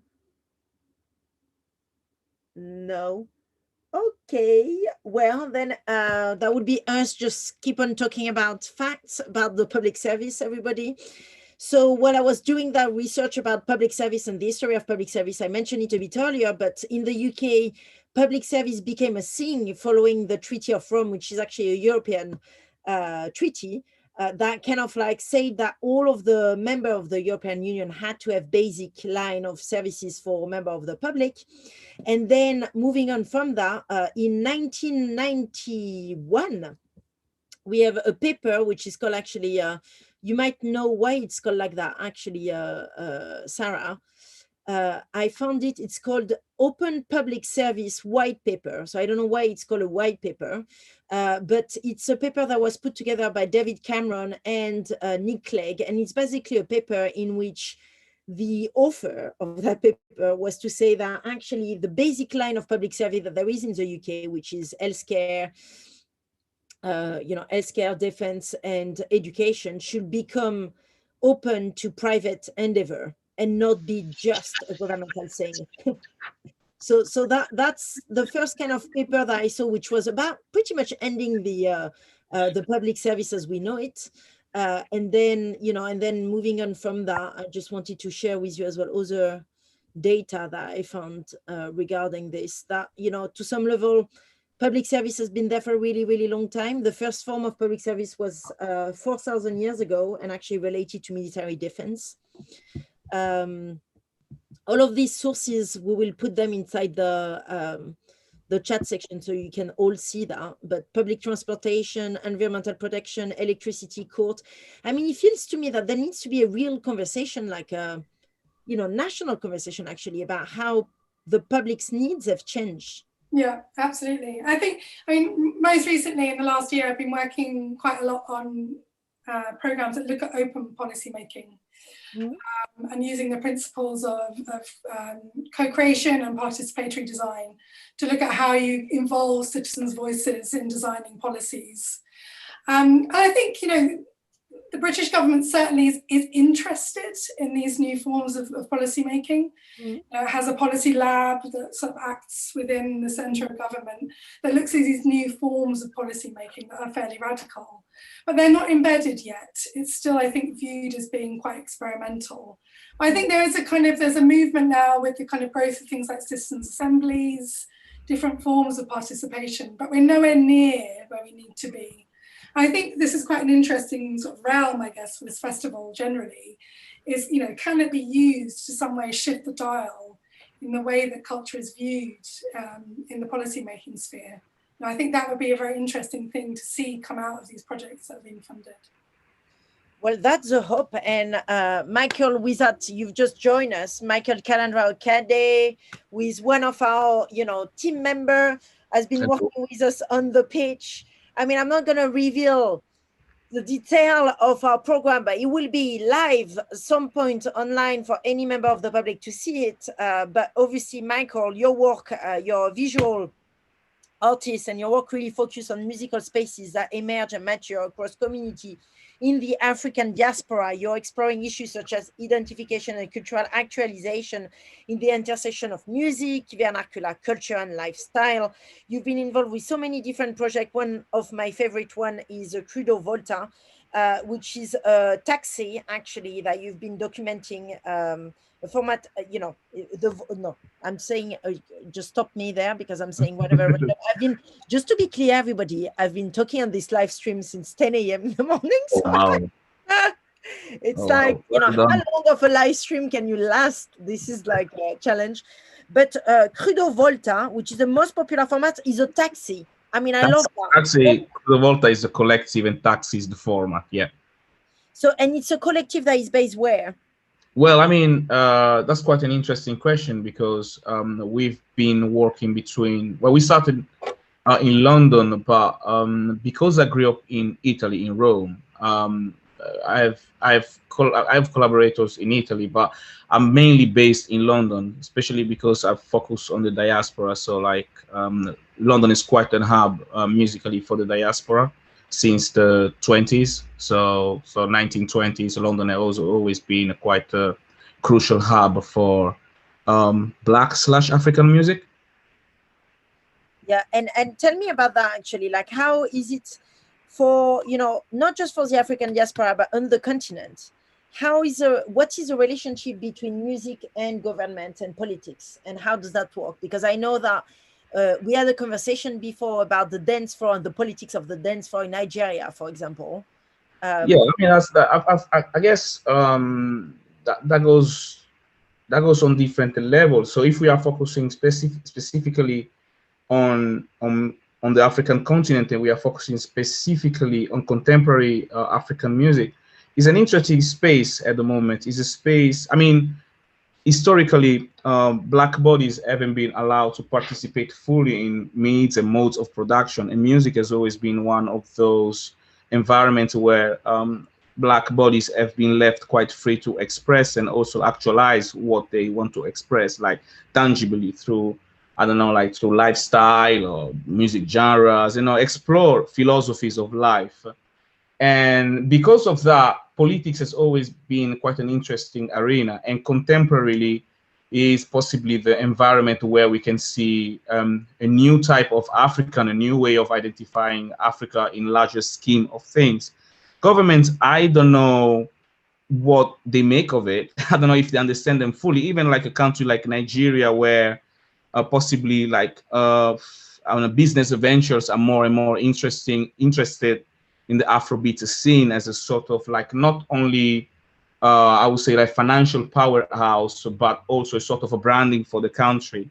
I don't really know how much they understand it, but I know how much they fear it.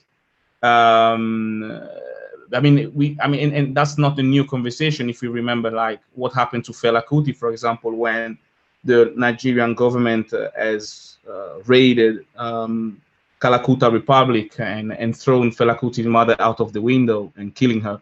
But that's a conversation for another day. Today is much more complex, and there are many agents interested, many stakeholders interested, like in the Afrobeats and how it reaches a younger generation, because that's the strength of music. It has this possibility to resonate very, very quickly with the younger generation. And Crudo Volta and in the Taxi, that's the objective. We try to understand what does it mean to be young and be African today, and be young and African across different sort of like places, right? Because we have this very monolithic understanding of African identity.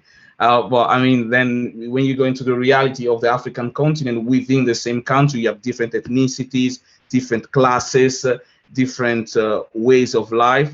But then you don't have a very articulate sort of like, I would say like a process of governance. And so then the identities get a bit diluted because of that. And it's a completely different experience in the diaspora, of course. And we try to bridge that, try to find a way to talk to each other and respect each other. And so, Mikael, tell me, like, so obviously we're working together towards the build of something in 2022. And I'm not going to give away the detail because that would be revealed actually at some point, I believe in December. But I'd love to, I'd love to hear you telling us what's your hope for that festival, but also in terms of policy making, perhaps, if we manage to do any of that, or if we manage to kind of bring some form of change with the experience we're gonna do. And do you think it's kind of like a pointless hope to hope that we're gonna trigger some form of different? I mean, this is a quite of new experience for me in terms of participating in this type of framework, because I've always been a great advocate of independent culture, do-it-yourself kind of approach. That's how I grew up, really, and this came as a challenge. And I guess like I find myself here. We collaborated first at the University of the Underground, and then we had some conversation and so on. And I think we're living in a period where echo chambers seems to be quite the norm, right? And I thought that in terms of using policy making or I don't know, like also like I don't, public art or centralize a system that interject with art and culture, it's important because they kind of reimagine what does it mean to have advocacy and agency in society.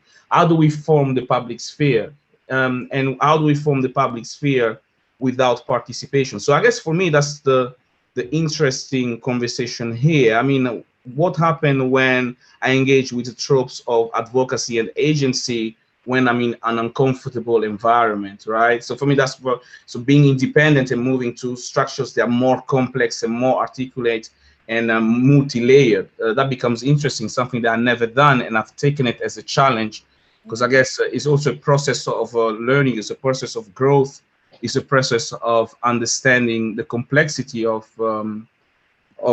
system and bodies and, you know, organisms. So I'm quite interested in that conversation. My hope, if we focus, my hope is to be able to say something meaningful. I guess that's always one of the, especially when you come from a musical background, you have this intention to leave a message, right? So you have, of course, you have like the emotional aspect of music, like having fun, dancing, hugging, yeah, all that kind of stuff. But you want to leave the stage, or you want to leave the record, or you want to leave the experience with the message, right?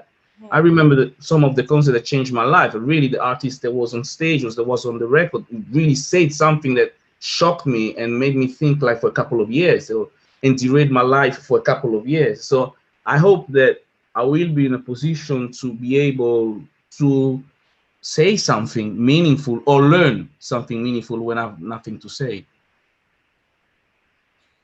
Thank you, Mike. Thank you for that. And actually, I've just seen that Angeli just joined us as well. And I feel you can add to the conversation we are having here as well, Angeli, where we are talking about ops and, you know, what maybe perhaps some of the challenges that, you know, all of us are experiencing, but in a positive manner, like you said, Mike. You know, it's really is about, it's a learning curve for us as well, developing this festival, and you know, trying to figure out how best to develop a festival for all, really. Yeah, it is an utopia, a complete utopia, and that can never be achieved, or you know, and it might or not. You know, like I think we all in this probably for that reason somehow. I feel. I think, Angeli. So, Angeli, let me introduce you as well properly. I mean, trying to introduce you properly. Your work really explores the emergent culture which arise from Black and Brown diasporic connectivity in city space. You're also a producer. You're also, you know, an educator, and you've been very much working. I don't know. Yeah. And you're also, no, where am I? You're a producer, felicitating. Sorry, I'm reading someone else by you. It's fine. Completely fried, Ben Hayoun, you know. Yeah, you've been on Zoom for a long time. So oh my God. You know, you're a producer, you're facilitating events, you're doing organizing party, and you're looking at clubbing and politics, and you've been creating late night music program at the nightclub and theater, The Yard. You produce as well, you co-produce event with Sonic Gaze, and you completed a MA in arts and politics and a research curriculum at the University of the Underground with a focus on partying and community organizing. So I guess we were talking with Mikael about, you know, governance and music, and the relationship between, you know, music, governance, also meaningful experience in the context of the African diaspora, but also, you know, in, well, we didn't really kind of speak about British culture just yet, Mike, but maybe you want to add into it now. And Angeli, do you want to chime in into that, or what's your... Yeah, for sure. I think, Michael, what you were saying at the start, kind of what kind of resonated with me is how, at the start I was kind of like, you know, very into like DIY culture and DIY nightlife, but I feel like kind of as I've gotten a bit older, and especially this current moment where nightlife is just, you know, absolutely decimated by COVID, I just feel like it's a real opportunity to rethink what the relationship between the state and the government and arts and culture is. And I think that kind of with the transparency that I think Nelly brings to everything you do, this festival is kind of like a really real opportunity to explore what that relationship between these various aspects should be, and kind of like how we should make those connections sort of on our own terms. Because I think, you know, especially for nightlife during COVID, with clubs having been closed for like a year, exactly a year, I think maybe today, it's kind of like there's been, I think for the first time in a while, a real opportunity to advocate for the value of nightlife and for the value of the people who make it up in a way that hasn't really existed before. I think nightlife governments often focuses on kind of its criminality, safety, and I think for the first time people are having discussions in public, you know, with politicians about its cultural value.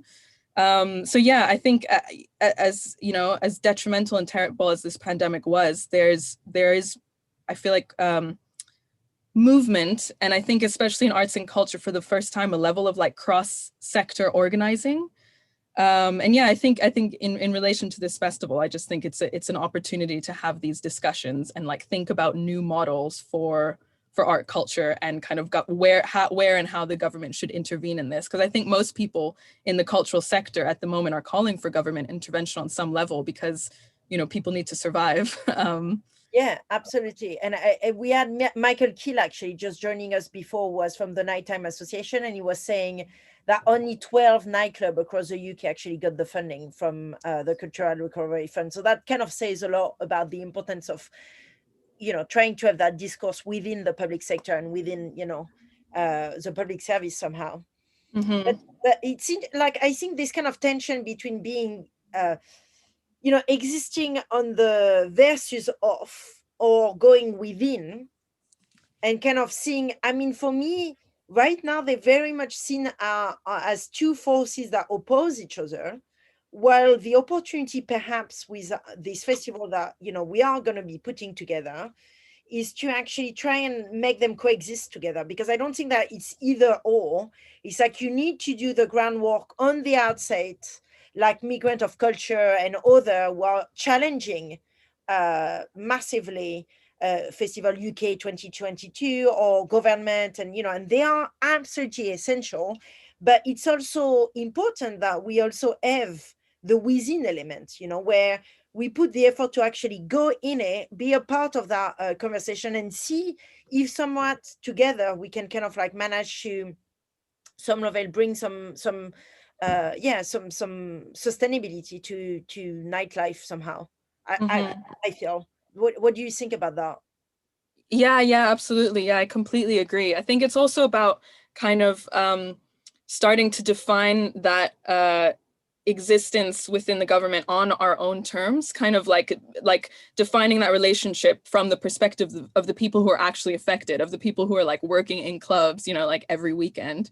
And yeah, that's why I think that this festival could definitely be an opportunity for the people most affected to lead on these conversations rather than just kind of be the recipients. And I think also people, especially in this moment, people don't not want to be represented within politics. People don't not want to be represented by the government. So I think this is absolutely a time where, you know, there needs to be that kind of collaborative discussion with the state and with politics to kind of make real change. Mikael, I'm not talking here because I thought you might want to add something, or maybe not. Oh, sorry. So, well, I mean, I guess the trope of representation is quite a strong one, because once we escape systems of sort of repetition in terms of regurgitating same things, something happens. So I'm quite interested, like in general, in my practice. So what happens once marginalized voice? They lose control of how they are represented in larger systems of information. That's a quite interesting, especially if we refer to the history of of non-white communities in London since the 20s. There's a huge legacy. I mean, if you think about calypso, if you think about jazz, if you think about ska, rock steady, if we think about what has been now defined as global music, right, starting from the 20s to today, there is a huge legacy of active participation also as an economic structure within the system, which is not a cooptation, an assimilation, it's a dialogue, right? And I'm really interested in what happens once marginalized voice, they are not included into this discourse. And the discourse, as Anjali was just saying now, is just received as a recipient. And that's where the problem starts, because your voice is not being valued. And once your voice is not being valued, well, the representation that you see becomes problematic, but then you're not within the systems of information. So it's a sort of like catch-22. So you need somehow to get out of your echo chamber and your comfort zone and engage with the systems that you perceive to be alien or othering. Well, and with that in mind, we're going to introduce Aditi here, who has just joined us, who is also a part of the page, a part of this team that is going to be putting together this festival. You've been very actively involved with that part one. Now we are in part two. We actually have to deliver this thing. But your work explores the emergent culture, which arise from Black and brown diasporic connectivity in city space. You have a particular interest in creativity as decolonial practice, and you situate the imagination as a radical site of refusal and resistance. I mean, you're teaching in many different places, but also you are a PhD candidate, which, by the way, you just ended in your PhD. Massive congratulations to you at Brunel University of London. We're so delighted to have you with us as well today, and you're running courses as well on race, gender, and representation at Goldsmiths.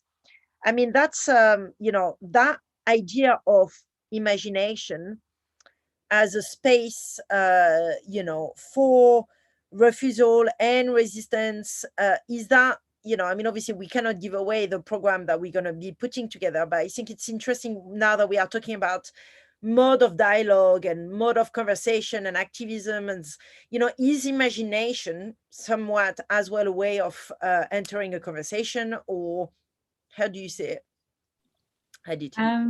Firstly, it's so lovely to be here and to see all these faces. And also, I apologize if I'm a bit incoherent. I've been attached to my computer screen for weeks, and my PhD I'm handing in a few days' time, so I'm still in the thick of it all. I thought you already ended it in, or are they sending it back to you? You have a few changes. No, so I'm in the final edit stage, and hopefully, inshallah, by tomorrow or Friday morning, I will have submitted. So I apologize if I'm a bit frazzled and my thoughts are unconnected fragments. Never there. But yeah, I mean, I think the imagination is everything, and it's interesting hearing snippets of people's conversations. I think there's an interesting dialectic, that between representation and liberation, right? And I think if we're kind of only aiming for representation, then in a way there's a limit to the liberation work that we can do. And I totally agree with what you were saying, Michael, about how if we're not part of the dialogue, if we're not part of the conversation, even if the conversation is restricted and limited, then how can we kind of affect any kind of semblance of change, right? And I guess the liberation work needs to be taking place in simultaneity with these kind of dialogues of representation, right? And policy work, I guess it is important because it does affect our day-to-day lives, right? And our ability to survive, And I mean, when I think about the work that we're doing collectively, I think a lot about, the voices that aren't heard, right? And how do we kind of presence those voices? How do we render those people kind of presence within the spaces that we're trying to curate together, right? And I'm thinking a lot, my PhD world, I've been thinking a lot about jazz, right? And I guess what we're doing at the moment is jazz, right? Like we're kind of improvising collectively, and we don't know where the kind of decolonized territories are, right? We don't know whether we'll reach them, but what we're doing is we're trying to get there, right? And I guess that's why music is such a kind of powerful force, because it's already there in a way. Artists have already taken us there, whether that's Fela or, Sun Ra. They've already reached that space. And I guess the work that we're trying to do, we're trying to take ourselves there, but bring everyone with us as well. And I guess that's where the imagination comes into play, right? Like if we dare to imagine the possibilities of these kind of decolonial queer futures, how would we move in the present? If we knew that freedom was in sight, how would we kind of connect with each other right now in the here and now? So yeah, and I think that's the power of the imagination, right?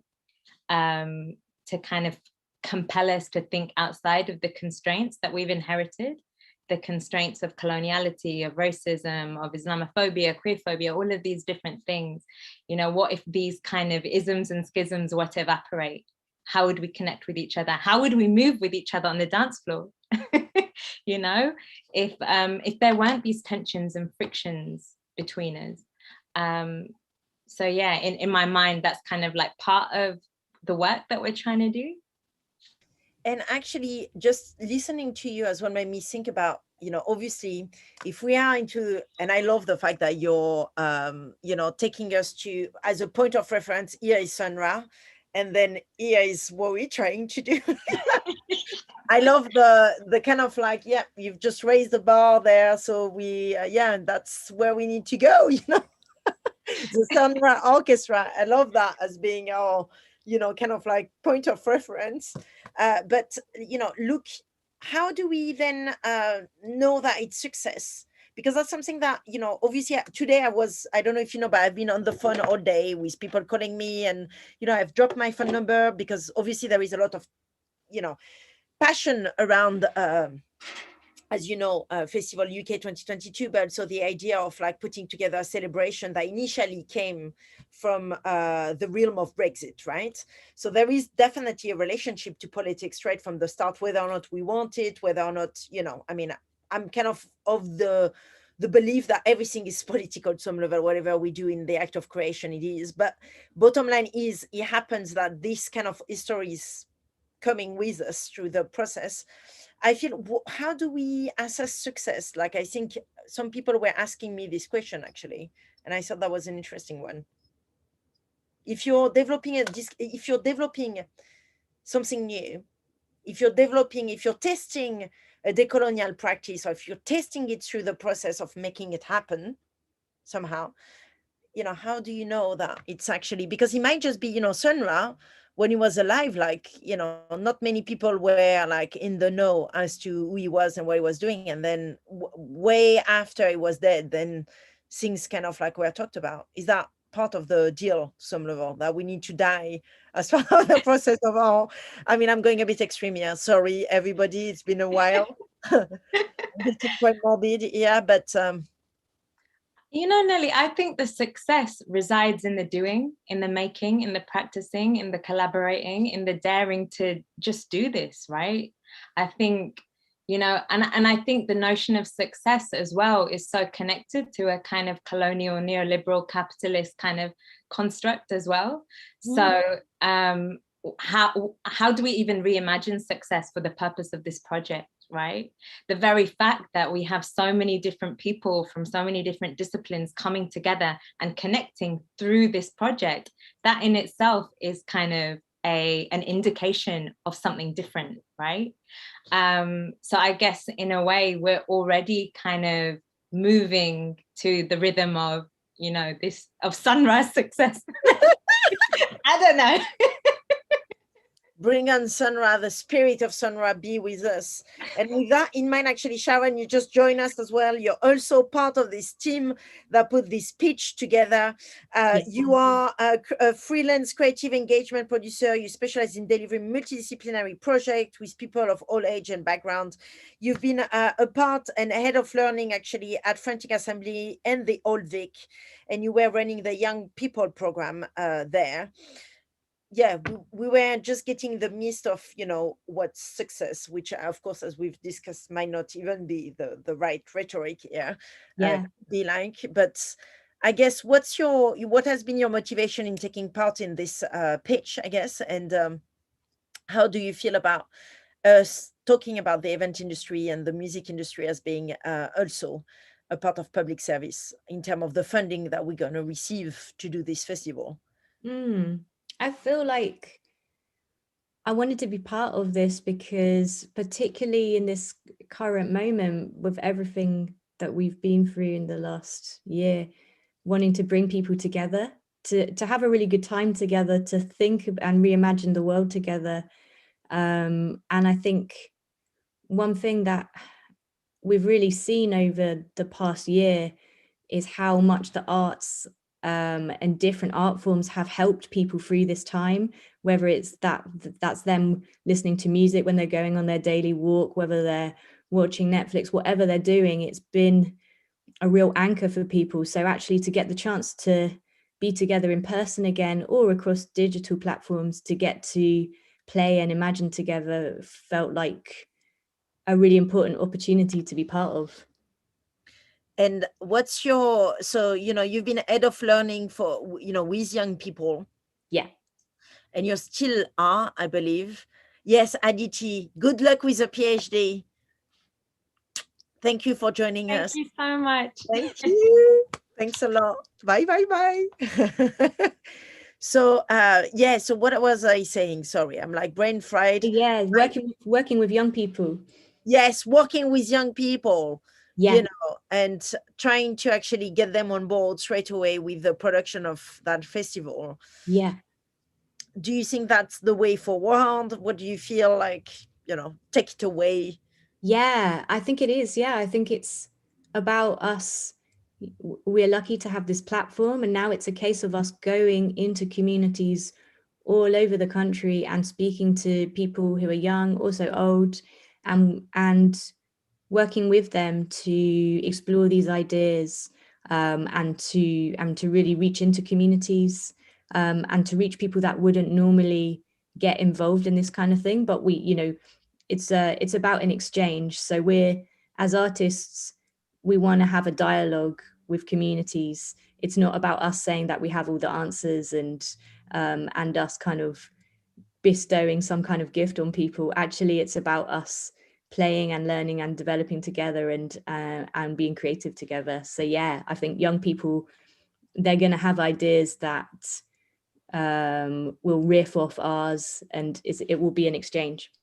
So actually, I just seen Xavier, sorry, I didn't see your question before. So Xavier de Souza, who is a member of Migrant of Culture, which we just talked about. I don't know if you were there when we were talking about it, how, you know, it was important to have like both approaches in place, you know, throughout the development of this festival. But Xavier is asking us a question actually in the chat, because people are able to ask us question. Actually, if anyone wants to ask question in the live chat, please do so.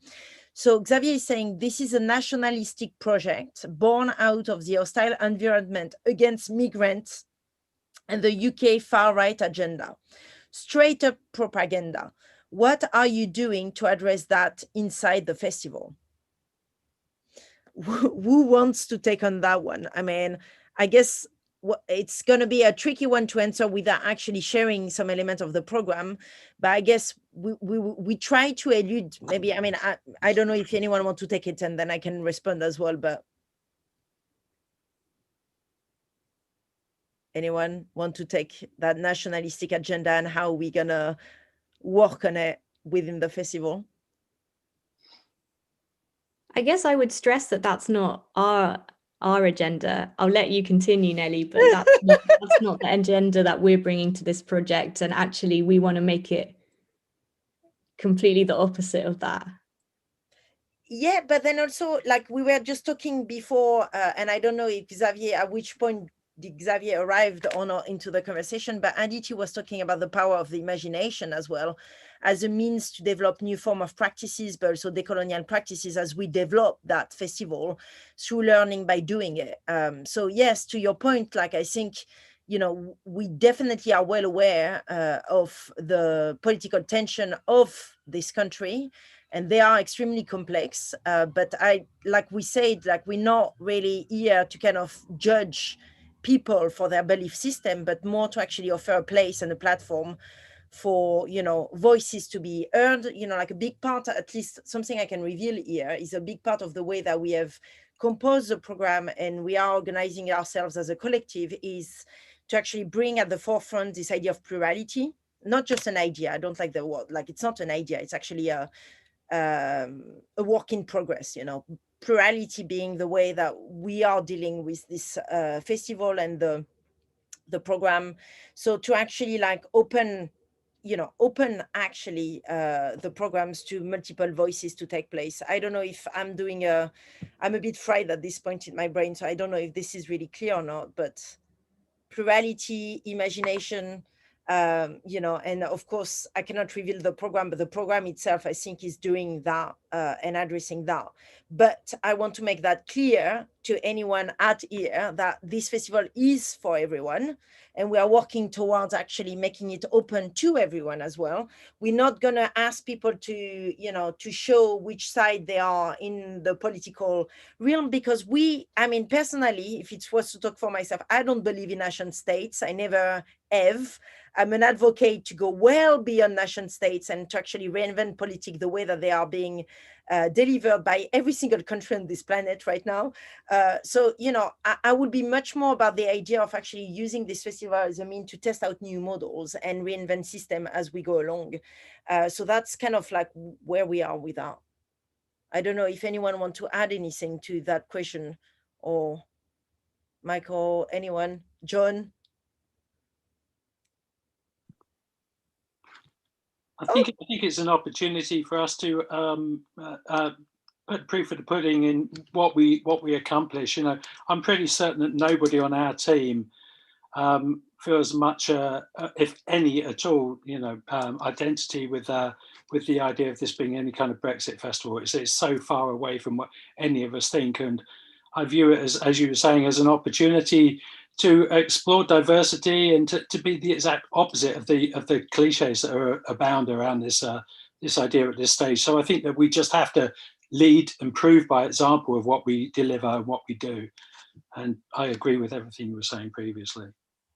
And John, I'm going to introduce yourself as well, because you just joined us and it's really good to see you. Thank you for joining us. You're the former manager of Sigur Rós, The Verve, Savages and Cat Eyes, and you're also the funder, I don't know, actually the funder of The Line has been cut. Yes, you're the funder of. Yeah, you're the founder of, and there you go, you don't know. The founder of, and you know what I have actually? I have the founder of the 90s.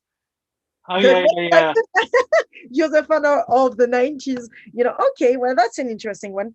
But, you know, you're also the co-director of Lost Gain, and you're developing very interesting immersive experience partnership with veteran sound designer David Shepard. You've been rethinking sound bass the way we know it. And so, John, you know, we're talking a lot about, you know, the agenda as well of this festival. And one of them was to kind of showcase UK creativity. And, you know, what does that mean, UK creativity? I think a lot of us, and actually, Mike, you've been touching upon it inside your program or your presentation, at least.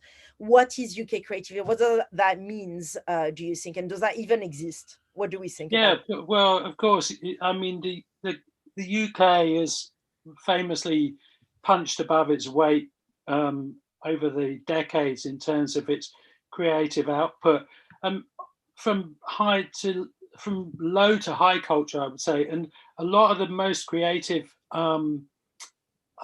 endeavors, I would say, come from the margins, and then they become mainstream over the course of time, and often they flourish in adversity and with very little support. The best ideas come from small groups who believe in what they're doing, I don't think it can be a top-down sort of thing. And I think that a lot of the opportunities for grassroots, I'm a veteran. I've lived through in the music industry for all my adult life, and back in the day when people used to be able to live on the dole and become artists over the course of years and years, and that's become harder and harder. And creative, it feels like creativity has become more the province of the privileged as the years and decades have gone past. And I think that we need to be cognizant of that, do what we can to counter that, and also celebrate the fact that actually the creative energy that this country has, particularly from the margins, is globe-straddling and world-beating in all areas of the arts. And I think that is really important to feel, to keep on encouraging that, because if we don't encourage it, then it would die on the vine, and that would be, it's undervalued. It's important, and it's severely undervalued. How important creative energy is in people's lives.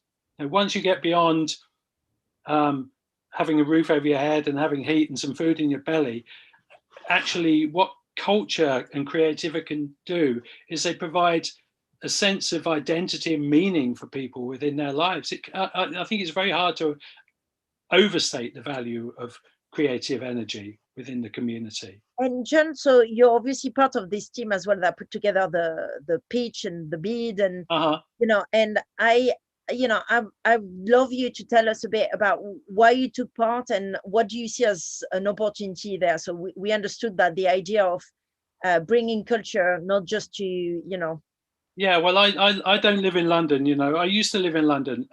So there I'm out, and now I don't. I live in a small regional town, and I feel that small regional towns have had a rough deal because I think that there's been a centralization of cultural opportunities, and I think that people have gotten used to having to pay a lot of money and to travel to see events. And one of the things that is firmly on my agenda is to try and keep culture thriving on a local level. So that is like almost top of my list of what I want to achieve beyond the bounds of this festival. That's where my energy is at the moment, is to take all forms of culture and to make it more readily available to people in regional towns. So I don't know if that was the question you asked, but that's what. No, I think that's yeah, absolutely. So I think that's a good answer to why you took part, because you can see you see this as maybe an opportunity to keep on developing that further, probably. Yeah, I do. And I also, as much as we might get blowback for being part of this festival, I view it as an opportunity to actually, I work in an area of the arts that has been particularly badly hit. I mean, everyone's been badly hit, but lots of people I know are really suffering, and I view this as an opportunity to actually re-engage some of those people, and also I'm not a top-down guy either. I want to collaborate with people and create good art out of this fund and be, if you want, a ghost in the machine. I'm not interested in this. In the breast beating politics of this, I'm interested in creating good art for the people. If that sounds horribly highfalutin, sorry about that. No. I mean, I think that's your, that's why you're in this. So I think it's it's not for us to kind of judge or any comment. I mean, I'm just aware as well that we have been joined by Sitraka Rokotonanian and Malena Arkuchi, who, full disclosure, live together. Just in case anyone is saying your mask, all of that, but no, they are together, so fine and fair. Malena and Sitraka, thank you for joining us. You're also part of the team here that has been putting together this pitch and will be putting together this festival. Sitraka, you're an artist and a designer, and you work explore the relationship between people and technology. You craft narrative and you build creation machines, and you're also running a radio show called Very, Very Far Away, in which you investigate basically speculative design or design fictions as a mean to world building new futures. Am I saying it right? Probably completely different than what is in there, but I'm going free flow since Aditi said it, like we are in a jazz band now. So, you know, I'm just jamming here. Here you have Malena Arcucci as well, who is born and raised in Buenos Aires in Argentina. And Malena, you're an artist and you use device and physical theatrical techniques in combination with your background and interest in costume making to actually develop new form of storytelling. You are specifically concerned with the theatricality of society and political structure. And you are, you know, you're very much interested in the influence of theater into social and cultural landscape, but also into whatever production is coming out of society and, you know, and politics. I mean, I'm guessing like the first question is going to come to you, but like, you know, obviously we are part of this team, and we knew it will be, you know, there will be quite a lot of excitement and passion, and rightly so, behind this, behind the festival, the funding being used, the number, you know, it's not really a time for celebration. It's not really a time, and we understand all of that. I just want to make it clear to everybody that is, you know, feeling extremely angry at this festival. You know, we are also here. That's why we have the hotline, to address this question and hear you as well as part of the process of putting this festival together.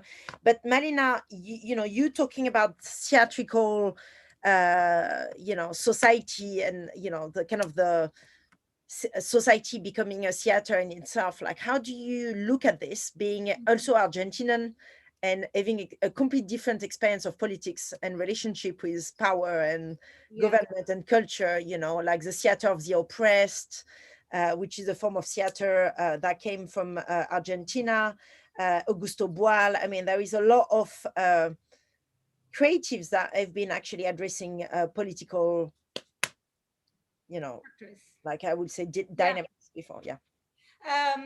Yeah, so the first question, I think it's been funny, kind of like a weird day as well, because I of course we couldn't tell a lot of people what we had been up to. So I had mentioned some things about a festival, but I hadn't said which one it was or what I was doing. So it was funny because I received a lot of messages saying like, oh, is it actually the Brexit festival you're working on? So I think it's going to be interesting, because I think our responsibility now, but I think it's going to be an interesting exercise, is to turn all of these narratives around. I worked a lot with conspiracy theories as well. So it's this kind of like stories that have been told, you know, like taglines that have been repeated over and over and over again. And I think we now have the challenge, but also the opportunity to kind of like, well, prove that that's not really what we are doing. So I think it's been super interesting. And then regarding like politics and Argentina, I think, yeah, I think there's something quite interesting in my upbringing. Argentina went through a dictatorship not that long ago. So I think we value our the possibility of exercising our citizens' rights and obligations. We value them a lot. So I think it's interesting to me. I think it's important that people speak their minds and say when they think some things are not being handled the right way. But I think it's also interesting to have ourselves as members of society the opportunity to do something. The cat is going crazy. I don't know if that makes sense, but I think it's kind of like, it's both going to be very challenging and very, very exciting. Yeah, and Citraka, do you want to add to that as well? Like, you have been also looking into world building into your own work differently. Not, I mean, maybe I shouldn't say that, like not through theater, but like through radio, which is also another way of communicating, I guess. But yeah, well, I think I quite like what John was just saying, talking about like this idea of having a kind of bottom-up approach to things. This is something. So I've got a background in design, and often design or architecture, I have that tendency to having a top-down approach to everything, like kind of master planning and having people fit within these different categories or within, you know, and always looking at the best case scenario and not necessarily how things being subverted. And I think what really interested me in this particular opportunity and this festival, at least the way we've been looking at it, is really this kind of like bottom-up approach where we look at what's happening more on a kind of a local level and see how the kind of narratives and things that are being told at a local level impact like a broader kind of conversation eventually. And this is something that I've been doing like for the past 6 years now through podcasts. And the podcast is mostly the outcome of a series of workshops and co-inquiries that I've been doing in many different places, like all around Europe, in America, and also in Asia.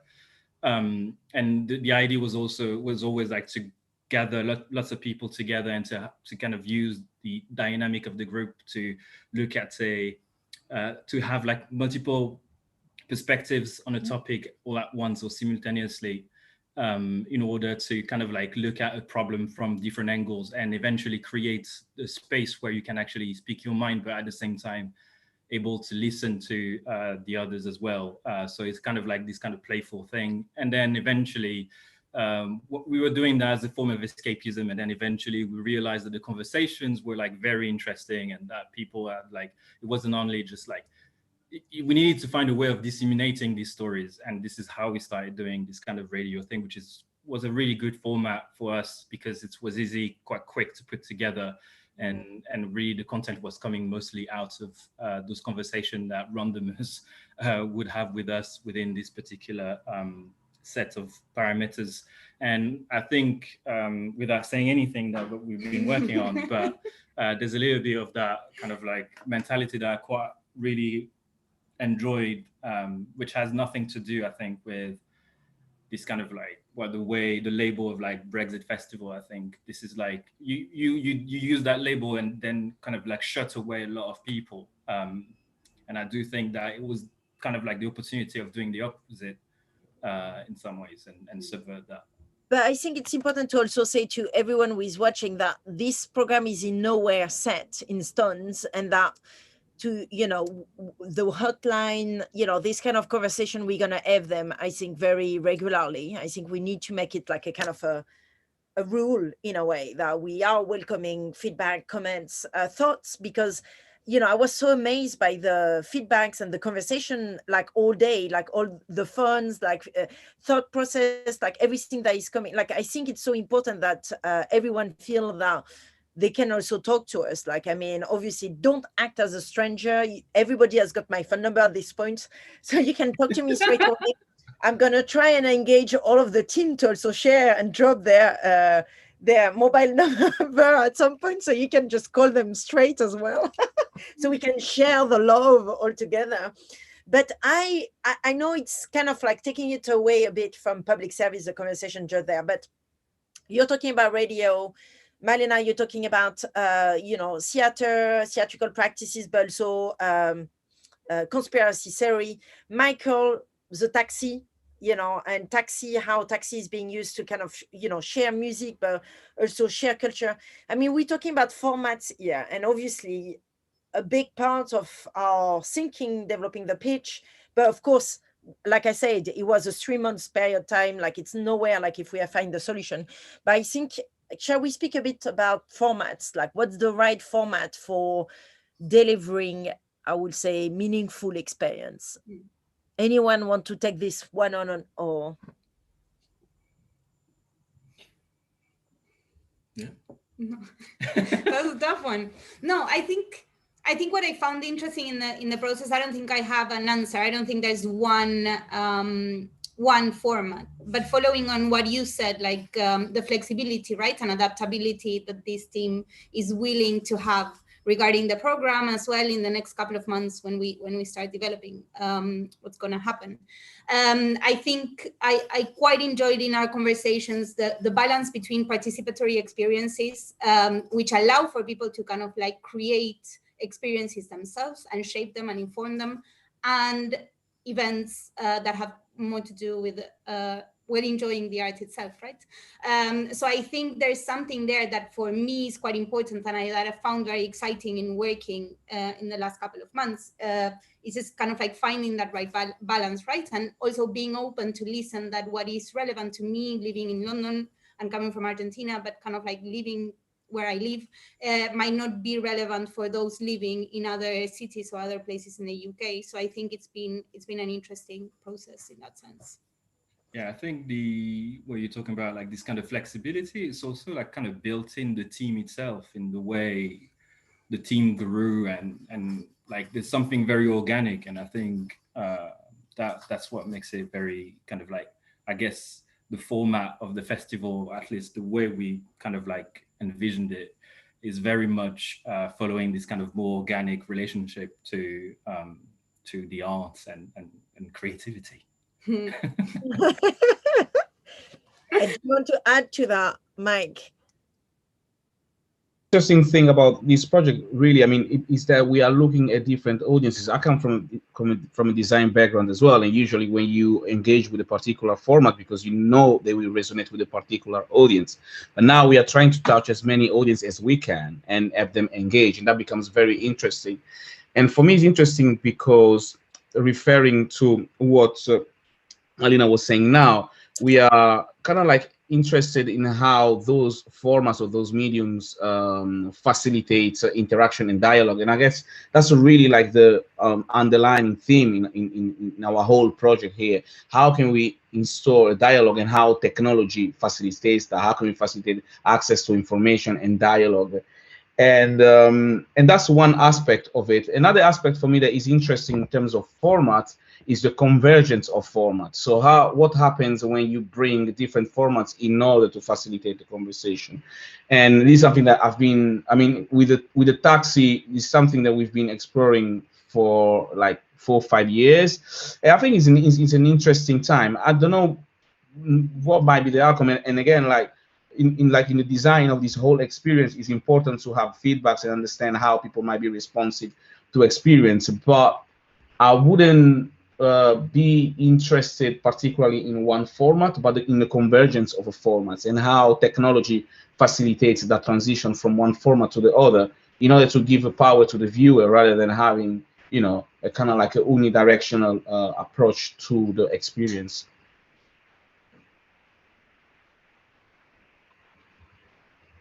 Sorry, so just like basically plurality even into the actual format of the delivery. I mean, this is going to be a ride. I'm actually aware that, Michael, you're with us now. Michael Garrett, come back to life. Yes, Professor Michael Garrett, here we are, here he is. Hello. We are in the middle of talking about formats, and we are talking about it in quite creative terms. Taxi, we're talking about, theater, radio. I mean, radio, actually, you're obviously very much into radio because you're the director of Jodrell Bank Observatory, which, if you don't know and you live in the UK, then I don't know where you are in the UK, because it's a huge satellite dish that is based somewhere close to Manchester, am I right? And is looking for extraterrestrial signal coming from outer space and what might be out there. But you're also director of like a program at Manchester University. You're doing so many different things. You're part of the SETI IAA committee, and have been involved with policy making actually a lot as well. How do you feel about this team? Well, I think it's been incredibly interesting. That it's been a journey, right? That's what they say. They call it a journey. Where you don't quite know where you're going, but you get somewhere in the end. So, I mean, I played a really small role in it all, but I was very impressed by what everyone came up with, and the documentation that supported it was just amazing. So it's a great job, and congratulations to you, especially about getting it over the line, and hopefully we're going to get lots of money for it, right? I mean, what's happening, Michael? Like, I feel like you went mellow after after the moment that we've been told we won. Like, usually you're so hardcore. So I just want to make it clear, full disclosure to everybody in the team. Mikael is usually the one that will be like, Nelly, this is complete bullshit. That doesn't make any sense what you're talking about. So Professor Mikael Garrett is one of our key partners together with Natasha Patterson, as well as, I mean, it's been interesting how, you know, the team were structured at the beginning, and now we are more into a kind of a, we're going to grow into a more of a collective format as soon as we can, really, as soon as we are given the go ahead. But Mikael, like, yeah, you're being so positive now. What's what has changed? Is it because of the hardcore critic we're facing at the moment? I don't know. It must have been that bottle of wine I had before I came on. Maybe that's the. I'm going to make sure that you, Mikael Garrett, is always fed, you know, fed with some good, actually, you know, alcoholic drinks on the positive vibes with all of us. But yeah. Michael, this is Jill Tarter. Jill Tarter, you're back. Yeah. Now, I was wondering, Michael, you have a fantastic festival at Jodrell Bank in the summer. Is there any way that that can be combined with what Nelly is proposing? Yeah, I think it would be a good thing to try and make some connection in some way. You know, so you know, even if it's, you know, we have a couple of stalls and we present what the program is of our particular project. Yeah, we should definitely do that. We could maybe even get Nelly to talk about it and talk about the program as well. So there's definitely a lot of possibilities there. It's a good point, Jill. Yeah. How about we bring the entire crew, because it's 46 of us, and there will probably be even more of us moving forward. So, like, I propose to Tash, you know, we need buses. Like, if anyone from the tram station is looking at us, like, we're gonna need to bring the entire UK to Jodrell Bank. Yeah, well, I mean, you were joined. Well, I think we have 25,000 people or something like that over the weekend, and it is kind of geeky and sort of science orientated, but I think it would fit really, really well. Yeah, so this is, we're talking about the blue dot, the blue dot festival, yeah, Jodrell Bank. So we say hello if anyone from the festival is watching us. Like, we say hello to them and to the great work that they've been doing, you know, for all these years. And obviously, like many festivals, they've been impacted heavily with the COVID crisis, and you know, and now I guess for all festival, 2022 is going to be the year. I don't know if you know anything, Mikael, about their plan for 2022. Obviously, I think it's important to say as well that in the delivery of the festival we're doing, we're not at all aiming to compete with any existing festivals, because we know and we are well aware that, you know, they need to, you know, 2022 is going to be the year for them as well, to leverage a lot of ticket sale and, you know, all of these things. And obviously we are a free festival. So we will make sure that we propose something very alternative to what is on offer in a way. Yeah, I think it's an opportunity for us to tell people that will be coming from all over the country that the interesting things that we're doing and where they can go and sort of participate. And, you know, so it's really, I see it more as an opportunity for us in a sense. So, well, I mean, let's hope it's going ahead in 2022. It might even go ahead in 2021, but it's still a possibility. So, Mikael, tell me a bit about the process now that we are there talking. I mean, obviously, I have many questions for you, but like ultimately, you took part in this festival, which is talking about a celebration of UK creativity. And you obviously, I mean, I'm just gonna open doors here, but you're obviously a scientist, and you know, like, I mean, I'm from the people that think that, you know, like, what, a scientist, a creative, no way. We are not playing the same balls here. But this is not fair, right? Like, I mean, you have a creative mind.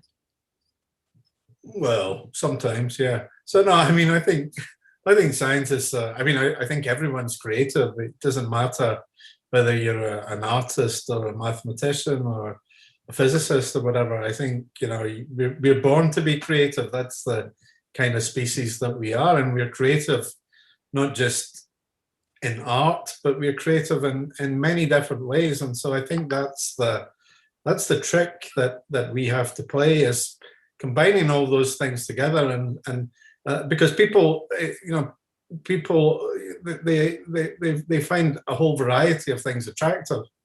So we have to present that kind of diversity of things that will attract them, and it's all of those things that this STEAM thing is, and all of those things are creative and wonderful, and we're probably only going to come out of this terrible pandemic because of fundamental science. It's the vaccine. If you look at the figures in the US and the UK, it's the administering of a vaccine that will make these festivals possible in 2022. So I think scientists deserve a little bit of a share of being creative just as much as any other sort of area of creativity. I mean, when you pull out the vaccine kind of inside the conversation, then that, we cannot say much. Like, yeah, you're right, completely. Yes. We definitely need scientists to help us onto the dance floor. That's big time for sure. I think that correlation is actually really clear, and it will be even clearer because we are actually having a virologist joining us in a bit, who is actually working on some of the vaccines, and we will be talking with her about public service in a second. But I have some question actually coming in from Joel Miles. I don't know if Jill, you're still here as well. Jill was telling us and talking to us about non-human centric thinking and intelligence. Can we speak about that a bit? Like, we are putting a festival for humankind, but actually, how about if we were to put a festival for non-humankind? What would it look like? Jill Tarter, who is TED Prize winner, Bernard Shared at SETI Institute, co-founder of the SETI Institute, and so forth. SETI, Jill and Mikael, what do you think about non-human intelligence and putting a festival for extraterrestrials? Well, we haven't discovered any yet, and so it's kind of hard to know. What we're looking for is their technology, and if we find the technology, we'll infer the technologists who created it, and maybe they're still around or maybe they're not. So it's kind of hard for me to answer that question, except to do the sort of thing that Mikael was talking about, which is to celebrate the science and technology that we currently understand, and look forward to getting smarter in the future and inventing and understanding new things. I think it's by asking those kind of questions, Nelly, that kind of, we don't quite know how to answer them. It's kind of, it's sort of expanding. And I think that was kind of a theme, at least I felt it was a theme of our project, was to be sort of taking us all out of our comfort zone, expanding the sort of parameter space. And it's kind of questions like that are a sort of incentive to begin to think, that's a good question, and how could that culture or that creativity be different for an alien species than it is for us? Of course, as Jill's mentioned, it's really difficult to give an answer to it. But these are the kind of questions that are worth thinking about, because these are the questions that broaden our perspectives. And the one thing that we need in order to make progress, I think, in sort of looking for not just intelligent life, but just life as a whole, is to broaden those perspectives. Yeah, Nelly, we used to, in terms of SETI and looking for technosignatures, we used to say that the one thing that we can count on having in common is mathematics, because they couldn't have created a technology for us to detect unless they had some kind of mathematics.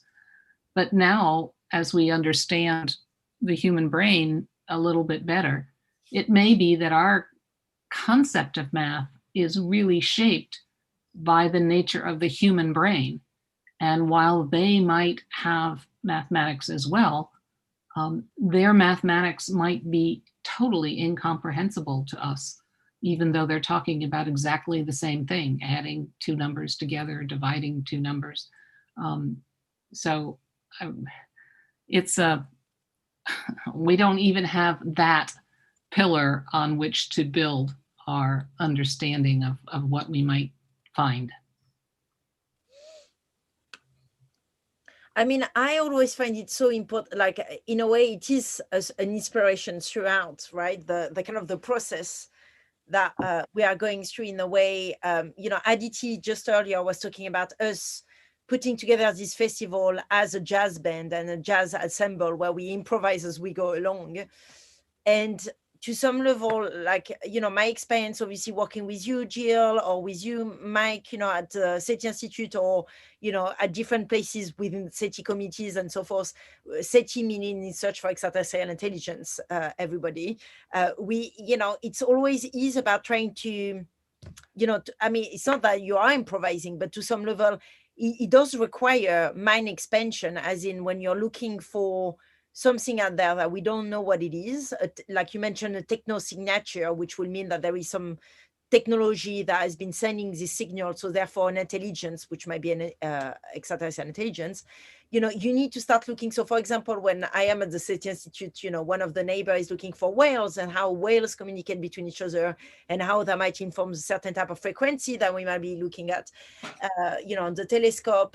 You know, the kind of the expansion of and the realm of expertise that are into the SETI Institute or into your, you know, in Jodrell Bank as well, to try and like come up with a solution as to how we can find that signal, I think is extremely creative.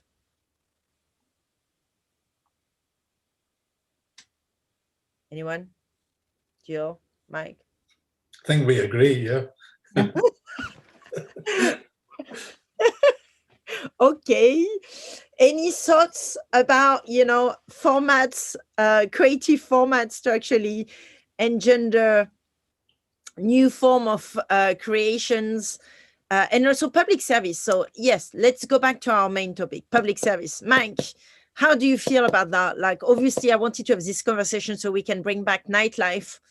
And you, of course, you are an expert of nightlife, but in a very different manner than a lot of us here on that call who are more, you know, into the event industry, but you're an astronomer. So nightlife is really, you know, important to you. But like, how do you feel about nightlife becoming a part of the public service, so therefore it can be protected to some level and sustained? Yeah, and I was on earlier when some of the folks were talking about how things are done in other countries and the investments that have been made in other European countries, and someone also linking it to the sort of mental health of society, that you know, the well-being of people comes in many different types of variety. And you know, it can be just basic healthcare, and we've certainly seen that, I think, recently, that that's incredibly important.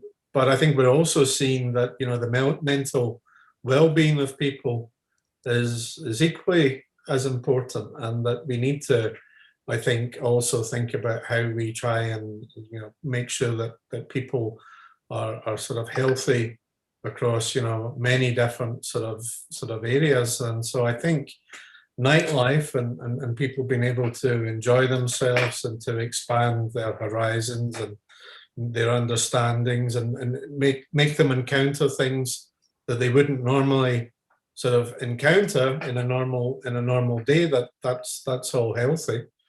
And to me, public service is about giving. It's never about taking. You know, public service is about making yourself available. It's really going out to help people.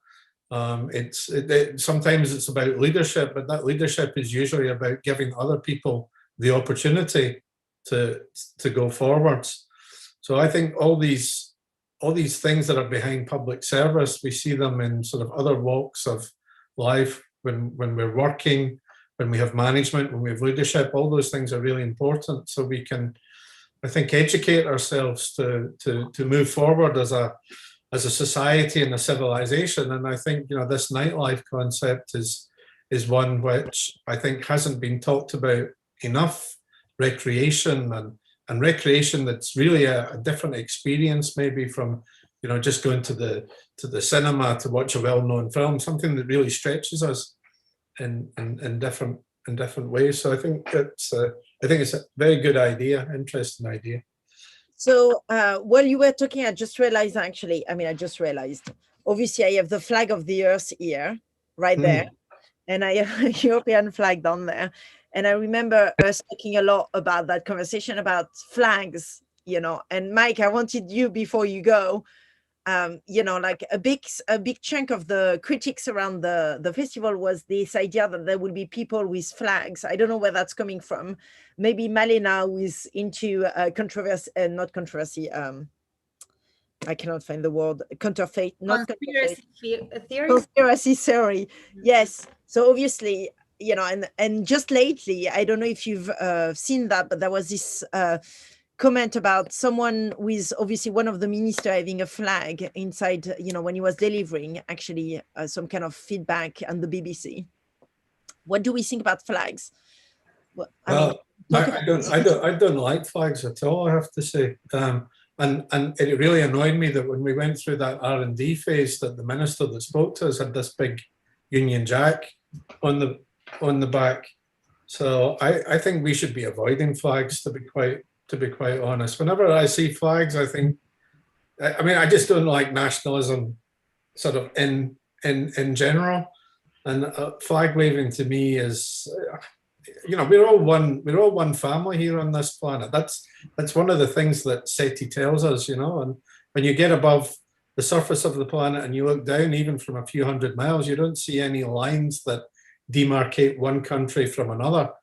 It's a kind of nonsense, and I don't think that's the kind of thing we should be propagating. What do you think, Mike? Well, it's a complex conversation, I guess. Well, it's a complex conversation, I guess. At the moment, this country is a sort in a sort of operation of a soul searching and soul finding. So, like, reinforcing certain conversation seems to you know, revitalize a certain emotions in some people. So I guess the flag has that connotation, right? And I guess when you are engaged in a process of hegemonization, the flag is the easiest sort of like device they use, like visual device they use. I mean, the Romans, they understood it very quickly. The Romans used to galvanize the soldiers with flags and with vessels and with whatnot. So they invented the branding. I think the flag in itself is quite an interesting conversation. I would use as a reference, as a positive reference now, kind of to counteract, but also like to enrich the conversation around flag. I would bring the carnival, for example. Carnival, especially the Caribbean carnival, where notions of nations are more intricate, and you have different conversation going from slavery to colonization, and also this necessity to find new identities. And during Carnival, the flag is actually a moment to reconstruct identity in a positive manner. And you have like actually a plethora of flags. You have many flags going on at the same time. So I am against the idea of hegemonizing flag, but I am definitely pro individual flag. Now the difficulty that comes into play is when we have a huge symbol representing very complex identity, very complex individualities, and that's where I would possibly align myself with what Mikael was saying. But at the same time, I really find fascinating how, as human beings, as creative beings, we are able to reduce or symbolize very complex notion of identity with the symbols. So, and I find also interesting that I can't reveal too much like about what we've been but the flag plays a role into that as well. And I always find it interesting.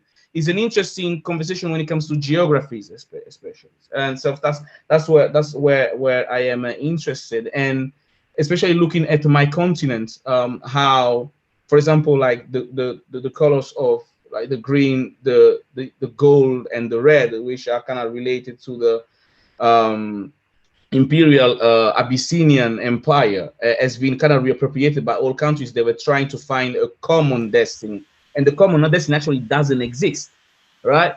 And they try across the century to find this common destiny. I feel we should do another session about flags. I think the next conversation should be about flags, but We have Aoife that just joined us, actually, and you are the former European Space Agency Artist in Residence, Vice Chair of the Committee for the Cultural Use, Utilization of Space at the International Astronautical Congress, and you use explosives into your work to fuse your interest with nature, cosmology, chemistry, and physics. Aoife, you're currently planning your first analog moon mission at the Astronaut Training Center in Poland in May. I mean, I guess you're also a member. I mean, you're a member of this team, a very active member of this team that puts this festival pitch together. And I'm so happy to have you here. And we were just having a conversation about flags, and I guess space and flags, big story there, but yeah. Yeah, definitely. I mean, I think flags are interesting because they're claiming a space, aren't they? They're kind of saying, this is mine.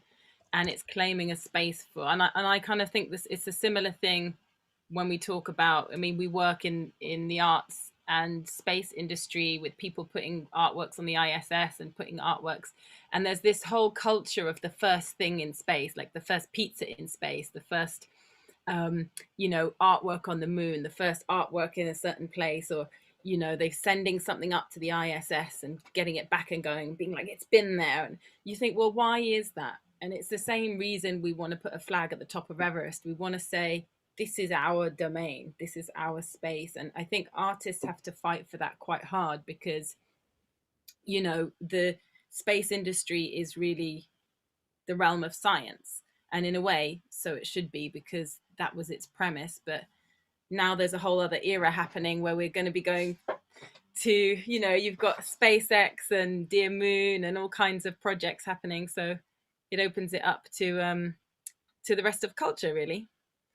And like, tell us about public service. And like, I mean, obviously you are an expert in explosives, and we're just talking through this whole conversation about the fact that, you know, defense is a part of public service, and obviously within, since you are in the business of explosives, are you like, do you see that we should kind of like grow that portfolio in public service to actually include creative realm and nightlife and so forth?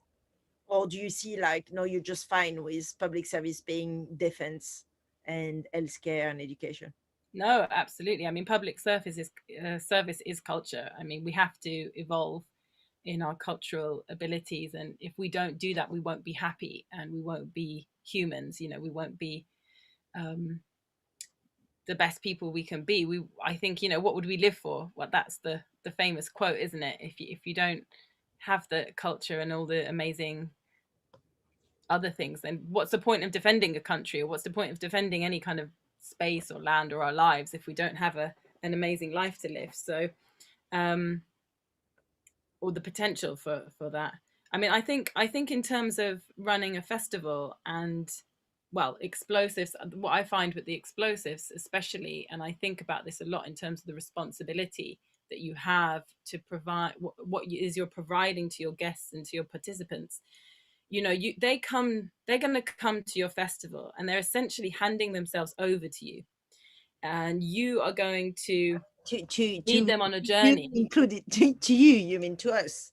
Yeah, to us. They're going to hand themselves over to us, and they're going to do what we want. You know, you can, once people have made that commitment to go, if they go to a theatre show, or they go to a festival, or they go to a workshop, then they're handing themselves over to you, and they trust you to take them on this journey. And you have to keep them safe, but you also, you know, we want to blow their minds, but it's also up to you to keep them safe in so many ways and make that experience a valuable one and something, you know, you have that responsibility. And I call it this kind of rules of engagement, which is a term that they use in the army, actually.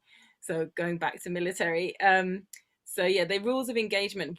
Why do you enter into a war? You know, there's a very, very strict protocol as to how you engage the enemy and when you can engage the enemy within the law.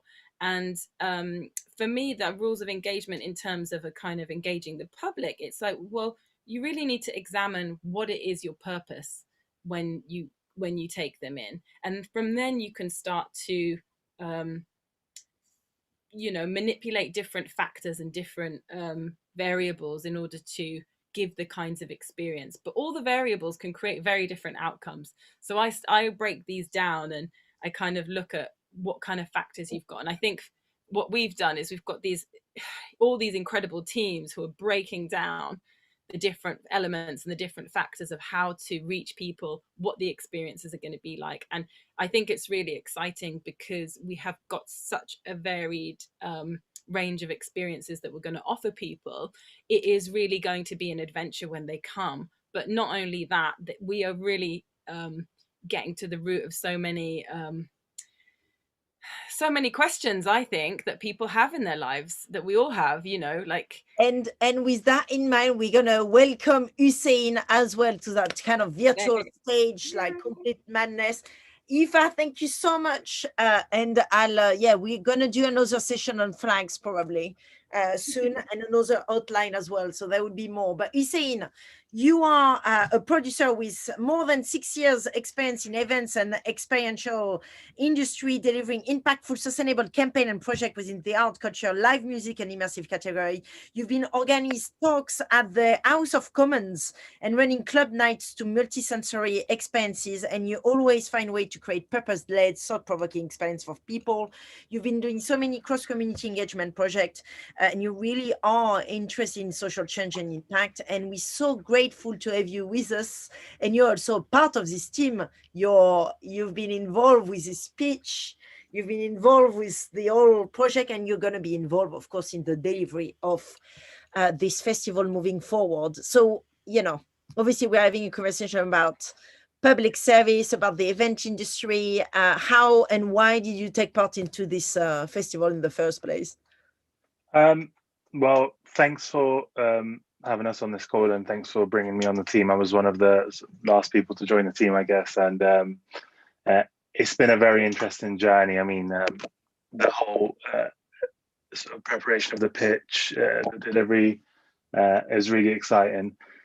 In terms of why I've joined, I guess because what you're doing and what you're trying to achieve personally, professionally, aligns with sort of what I want to do as well, which is like create more fair systems and structures in place, whether that's in the industry or just in social life. So that really spoke to me. I like working with people who really want to create an impact and make a change, and everyone who is on the team are working on this project for the right reasons. I mean, that's what makes it great. Everyone's sort of working towards this common goal of trying to like create a concept and a project that is going to inspire a lot of people on this island that we're living in, because like we got to coexist here. So to do that, we need, whether it's festivals, installations, artworks, we need things like this to sort of be able to have conversations with each other. And I think one of the really interesting things is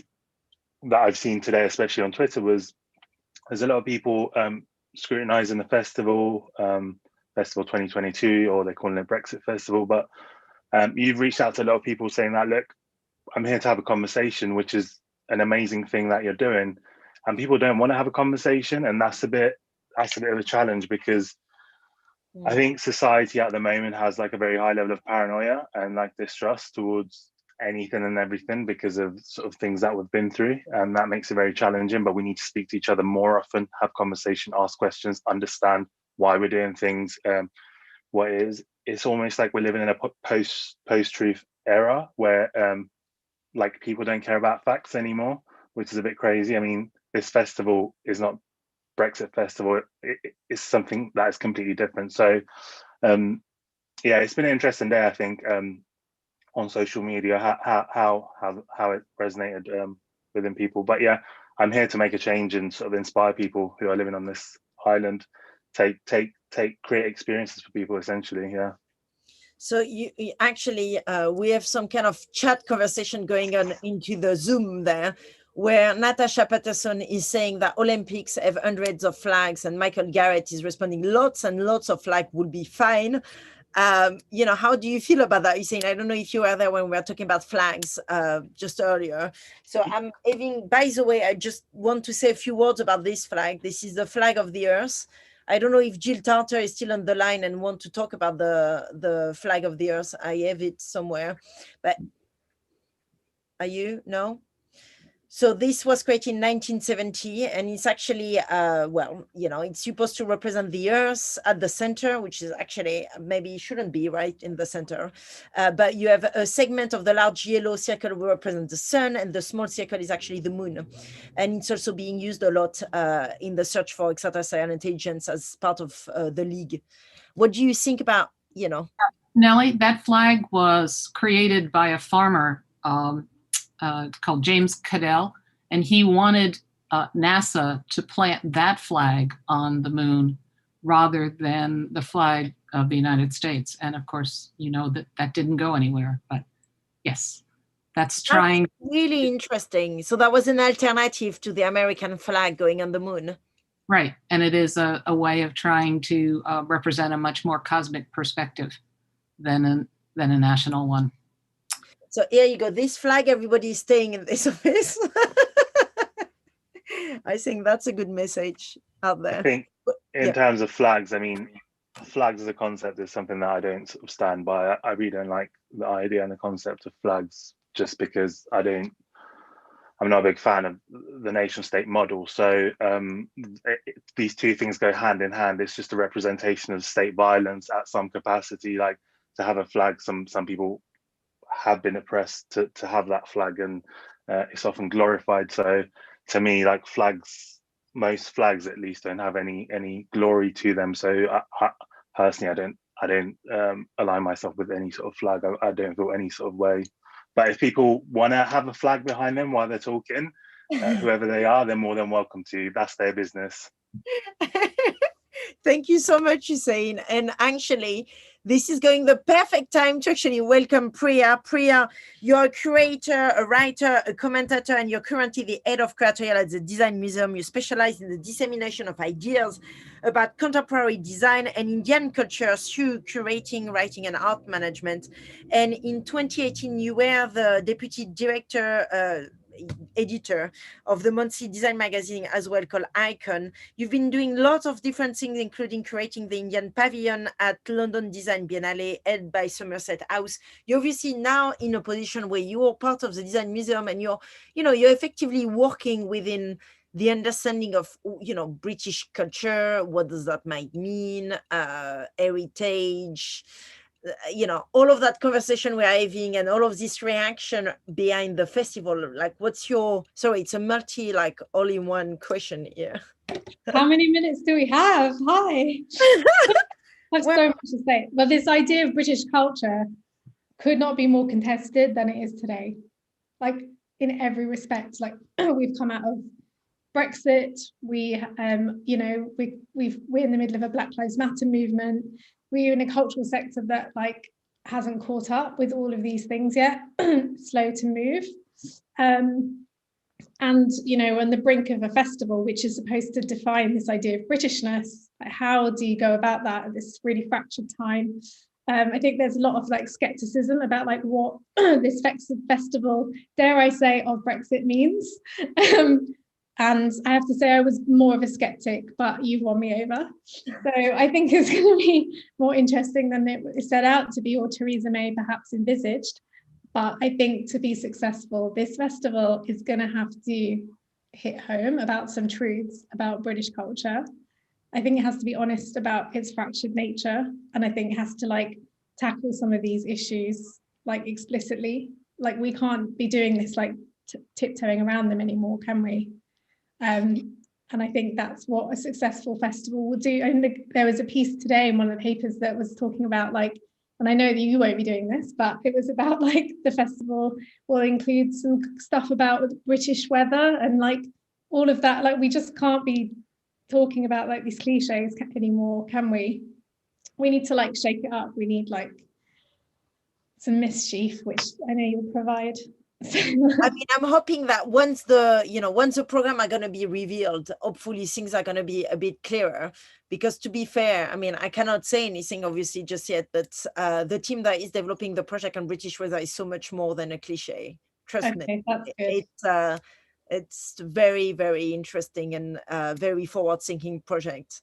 But I think this is the thing, like, you know, Priya, you find yourself as well, you know, now you're working with the design museum, so you're also working with policymakers and, you know, trying to like juggle all of these different viewpoint, mindset, you know, it's kind of part of your, you know, part of your day-to-day as well. How Yeah, do you I mean, and what would be your recommendation to all of us moving forward? And I completely agree with you that we cannot hide away from the realities behind this festival and the facts behind the festivals and the history and how it started. And that's why we have the hotline. So we're going to be there with the hotline very regularly. Everybody has got my phone number, just call, you know. I love the hotline. I love it. I hope you have all very professional calls on the hotline. Yeah, in terms of like where I think that, you know, you doing the festival, me, the Design Museum, it's a really interesting position because we're like, I feel anyway, torn between the inside and the outside. I don't know about you, but I've just always felt that throughout my whole career. And I think we discussed it at different points. And you know, I think to be like a disruptor, conventionally, you have to be on the outside. But then I think that if you can work within the structures itself, then you can be more effective and have like a much bigger, like more significant platform in some ways. And maybe you need a little bit of both. And I think that how does the inside change? And if the disruptors don't try to sort of be part of that, the fabric and then sort of mold the fabric. So I think there's a real opportunity. That's where we can maybe make a difference. By like, I don't know, associating with these establishment ideas doesn't sound disruptive, but then actually, if you can do something with them, then it kind of is.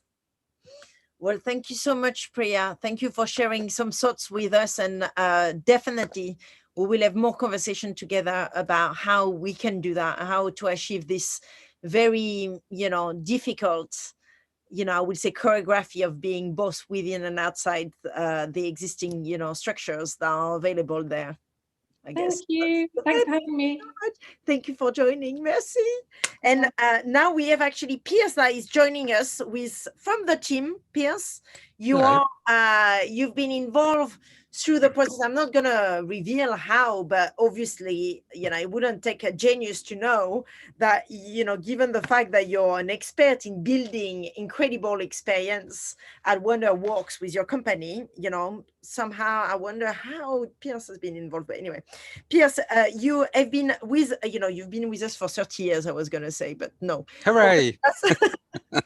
We've been together for 30 years. Over the last 30 years, your career has been spanning design, production, management, audio, lighting, automation, development of the cutting edge manufacturing involving clients from the Majesty, the Queen to rock bands. You've been involved with so many different projects, including the Olympic game, you know, you've been doing opening, closing ceremonies, and you've been putting together the delivery of the iconic Olympic fire ring, chamber, lake effect. I mean, the kind of the realm through your entire bio is absolutely mind-blowing. Like, you know, when we say to make the impossible is, well, to make the impossible is definitely not Pierce Shepard kind of job. So Pierce, we are having a conversation here about our involvement with Festival UK 2022. Obviously, we cannot reveal the program that we're working on, but I think it's, you know, it's an occasion for us to also speak, each of us, about why we took part in this, but also how we feel about, you know, UK creativity and what that might mean, and also whether or not, you know, we feel that to some level, we've been all appointed to deliver some element of public service, the way I see it. We're working for the public. What does that mean to you, like, you know, all of that? Ooh, I think for me, the joy of these kind of events is discovery and not knowing how they're going to turn out. So they're quite high risk, which I love. So it means that you're coming from a background of perhaps people being a bit cynical. Should we spend the money in this way? And that's brilliant, because I think that's not a bad place to start with, because our job is to try and reverse that. I'm involved because I've been involved in other projects which, in a similar way, perhaps haven't been, to start with, so popular. You mentioned the Olympics in London, which everyone hated. They thought it was a waste of money. And then we worked on the opening ceremony, and everyone went, oh, God, that's right. That's who we are. We're confused and we're funny and we're lots of different things, and it reminded people who they were.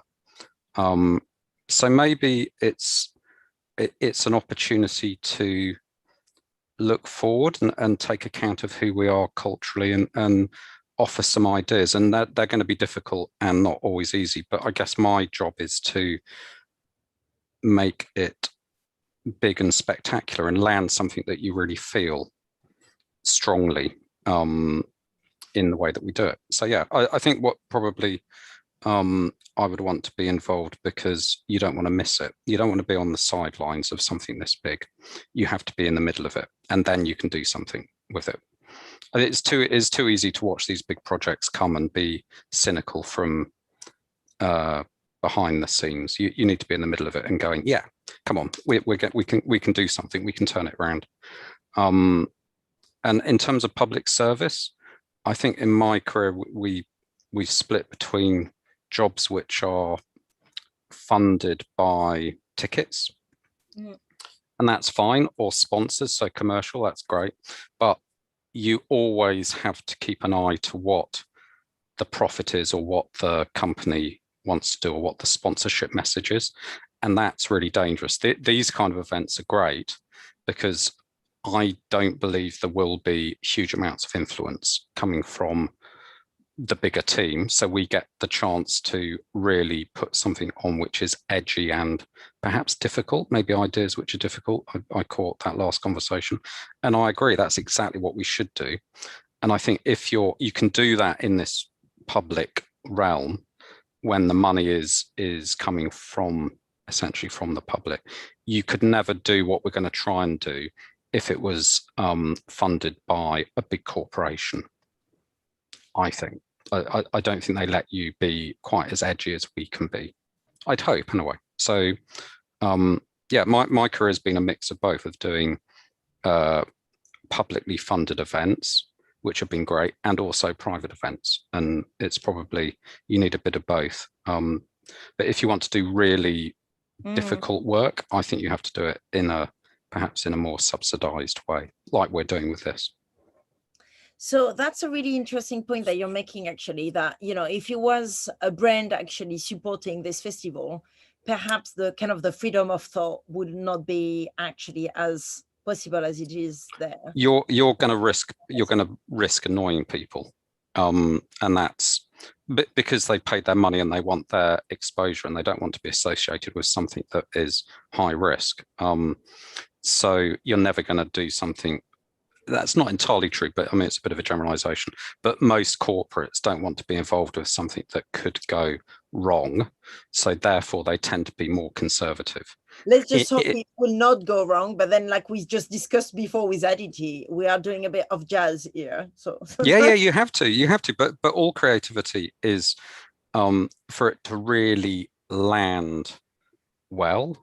You have to push, and you have to go, okay, this is what we think, and people react against it and go, no, we hate that. That's ridiculous. Nelly, what have you done with our money? Or people would go, wow, that I never realized that was so important to me. And you open up people's lives, and people think, and we did that a little bit on London 2012, where not really the public thing, but just the volunteers and people who had never been involved in a show. It was fantastic because they got involved and went, I never thought I could be a drummer, or I never thought that I could be doing a performance, and yet it's changed me forever. And so that's actually the Olympic game were mentioned to me a lot during the hotline today. Okay. Where it was kind of a point of reference as to how, in a way, criticism was there throughout, and then when when the opening ceremony happened, like it somewhat really kind of binded minds together somehow, which I think is like, it was interesting because you were involved in it. I mean, I was just trying to be nice here, but thank you. That doesn't happen often, so that's that, everyone.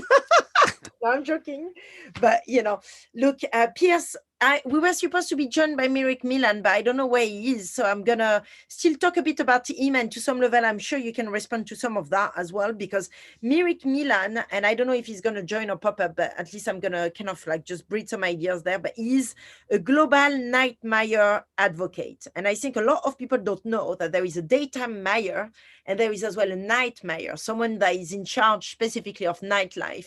That is true for London, that is true for Amsterdam, which is where Mirik is from. And he has been developing like actually a global nighttime recovery plan. And we're going to drop it. I don't know if Victoria is there, but we're going to drop it into the chat section so everybody can read some extract from that recovery plan as to how we can support the event industry. So obviously, Pierce, you've been working in the event industry. And you're still working in the event industry, and we are working together. How do you feel like, I'm trying to have a conversation here about how important it is to bring the event industry and nightlife into public service. How do you feel about that? Do you see us as nightlife artists and others being more protected if there is some form of support and endorsement, maybe somehow from the government, or not? Yeah, absolutely. I mean, the not just nightlife, but that whole creative sector has been decimated by COVID. So across the sort of the gamut of freelancers, designers, nightclubs, theatre, one-off events, whatever it may be, everyone in the supply chain has been hit. And I think what's become clear is we've been so successful at what we do as a creative industry that we've gone almost unrecognized. And suddenly when it stopped, what's become apparent is we're quite fragmented. There are so many different aspects to what we're doing in terms of, jazz or circus or TED Talks or whatever, there's all this sort of big machine going on, and suddenly it's stopped and it's hit a wall. So we've been, I guess it's a bit like if you work in the car industry, then we know that you produce cars. What's been interesting about the creative sector is how fragmented it is.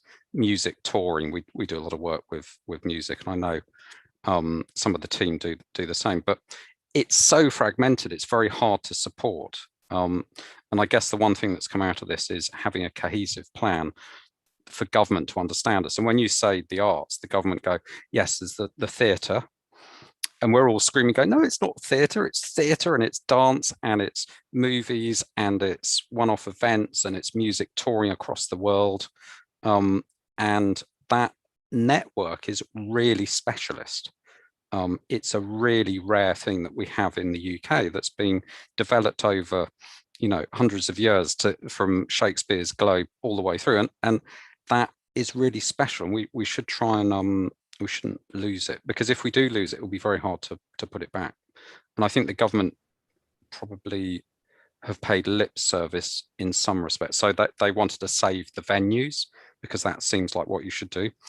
But a lot of freelancers or suppliers, if you're a specialist scenic maker or a costume designer, or the support then becomes really hard. And I think we as an industry, it's quite hard if you're outside looking in to know how to support us. But boy, we need support. Yeah, I mean, I think that has been, we're not going to, maybe we should go there, actually. The posters, what was the name of the dancer that was offered? The kind of the plan was actually, the recovery plan was actually to ask us to change jobs, isn't it? Yeah. And to become, to do another job. Well, but essentially get a proper job, which just summed it up. It was go and retrain to do IT. Which would be fine, apart from when you look at the figures of the contribution that culture makes to the UK. Exactly. It is more combined than the petrol industry. It's huge. And car manufacturing, all added together, and we still, within the creative sector, contribute more, and yet it's not seen in that way. I mean, we actually have been talking with Mikael and other people that have been, collecting the numbers and the data as to how much, this industry, the nightlife industry, is actually bringing in terms of employment and others. But just to remind it to everybody, 66 billion per annum of the UK total is coming from the event industry.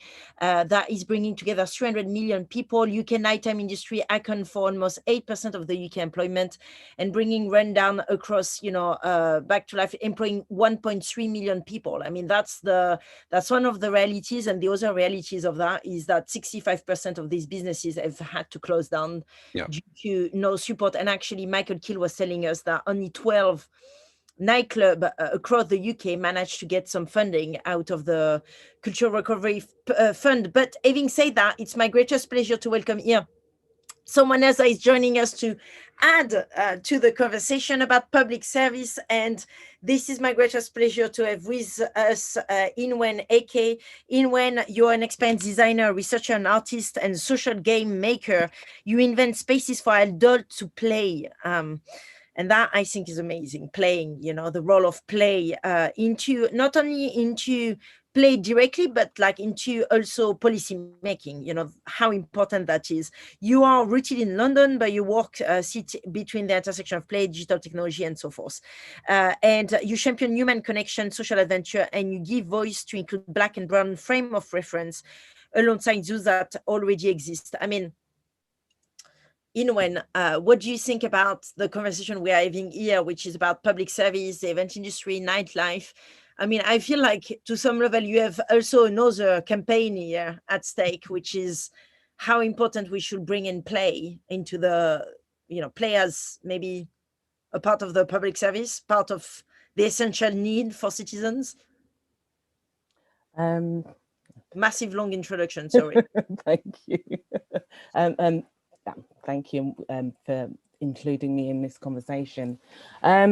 Public service and play. Well, I mean, as artists, as creators, as makers, I think what we do is a public service in itself, and we are we are at the service of the public. That's what I mean.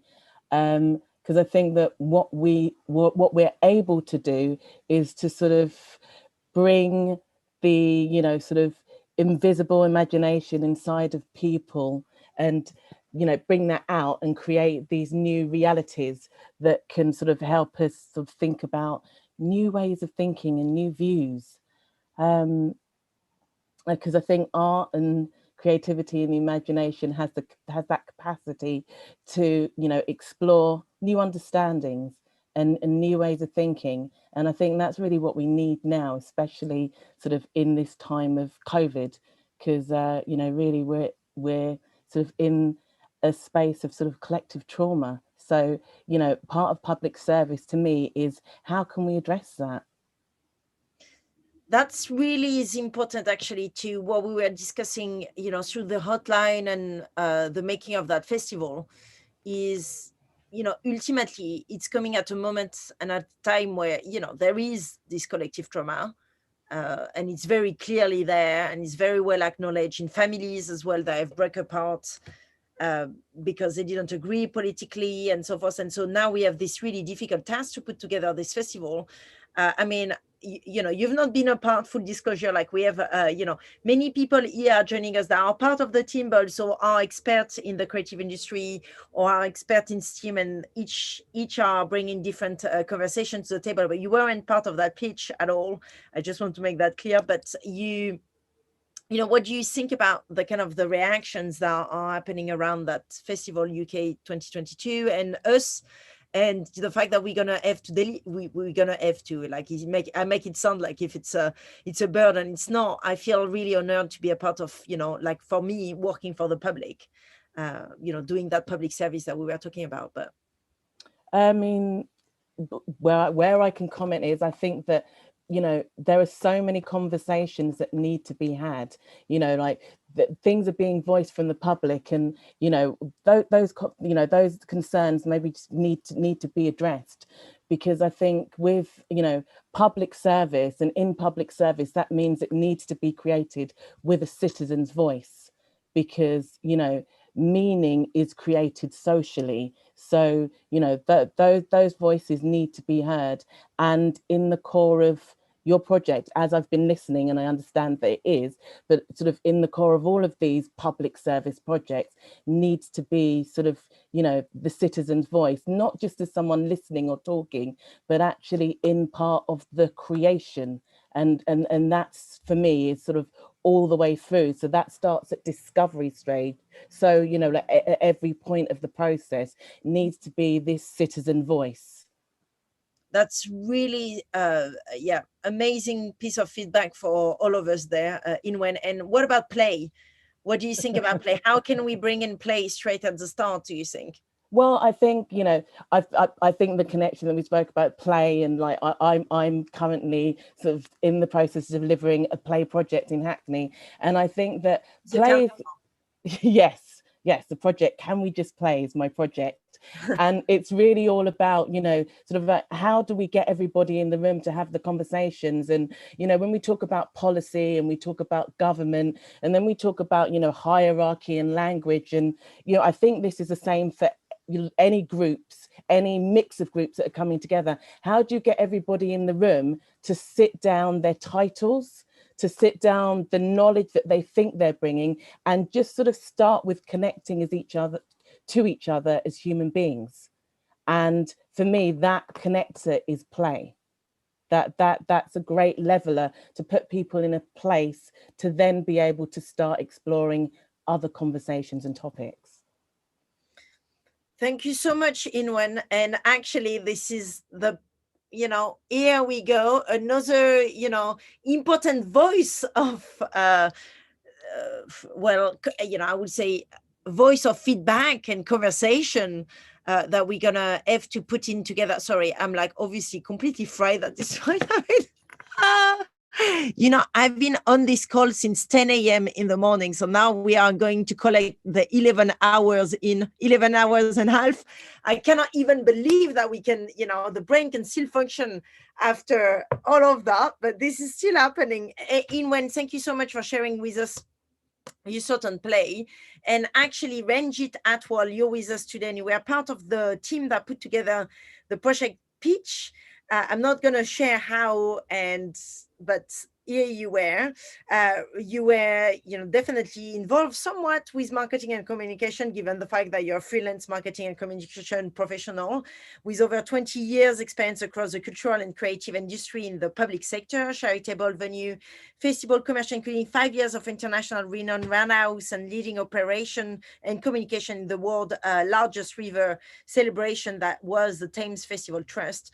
You've been very much interested in putting together messaging, storytelling, and different challenging narrative together. What do you think about what Inwen just said about play and how important play should be into the way that we develop conversation, but also, you know, just open up on collective trauma somehow? Absolutely. Hello, everybody, and thanks. It's nice to be here. I think absolutely, as human beings, especially, you know, over the last year, we've just been deprived kind of joy, pleasure, coming together, feeling inspired.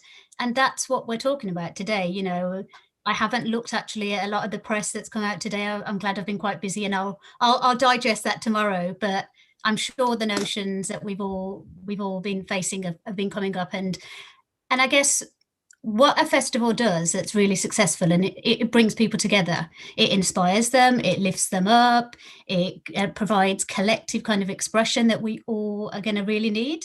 You know, I've just joined in the last 10-15 minutes and heard some of this wonderful speakers talking about kind of there's so much that's gone on in the last year that we're going to need to process, and we're going to need to express and explore. And I think, you know, we don't have all the answers, but this is the start of the journey for, you know, this announcement today, and the ideas we've been coming up with play definitely is so important. And I think, you know, as you get older as well, maybe sometimes, like if I look at myself, yes, I've worked in the creative sector, and I very much look at communications and marketing as a creative process, but I used to be much more creative as a child, and that's what probably got me into the arts or theatre. So I think embracing play, definitely. And so, I mean, maybe that's a bit too early to say, but like maybe we should kind of set up a sort of a collaboration as well. I mean, how do you feel, Inwen, about, obviously you're now developing your work and your methodology around play within policymaking. Now, if I was to say to you, okay, you're going to collaborate with someone that is specialized in, marketing and comms, but like Ranjit said, is also extremely creative. Is that something you're interested in at all? Yes, why not? I mean, I think everybody, the point of introducing play is that it's for everybody. I mean, I think we've had a conversation before, as humans, we play before we can speak, before we can communicate. So, it's not something that one person owns. It is something for everybody. So I think that everybody has something to input into that process, into that methodology. And the point of the methodology is about having multiple voices in the room from different groups, so yeah, someone from marketing, of course, why not? It's always going to bring something. It's always going to bring something. And actually, this is a big thing that I've been repeating, but maybe some people might just join us now into the conversation. But, the idea that plurality is going to be one of the core tenets of the festival, but also in terms of the way that our team is structured, the idea that we all come from complete different backgrounds, heritage, but also, disciplines.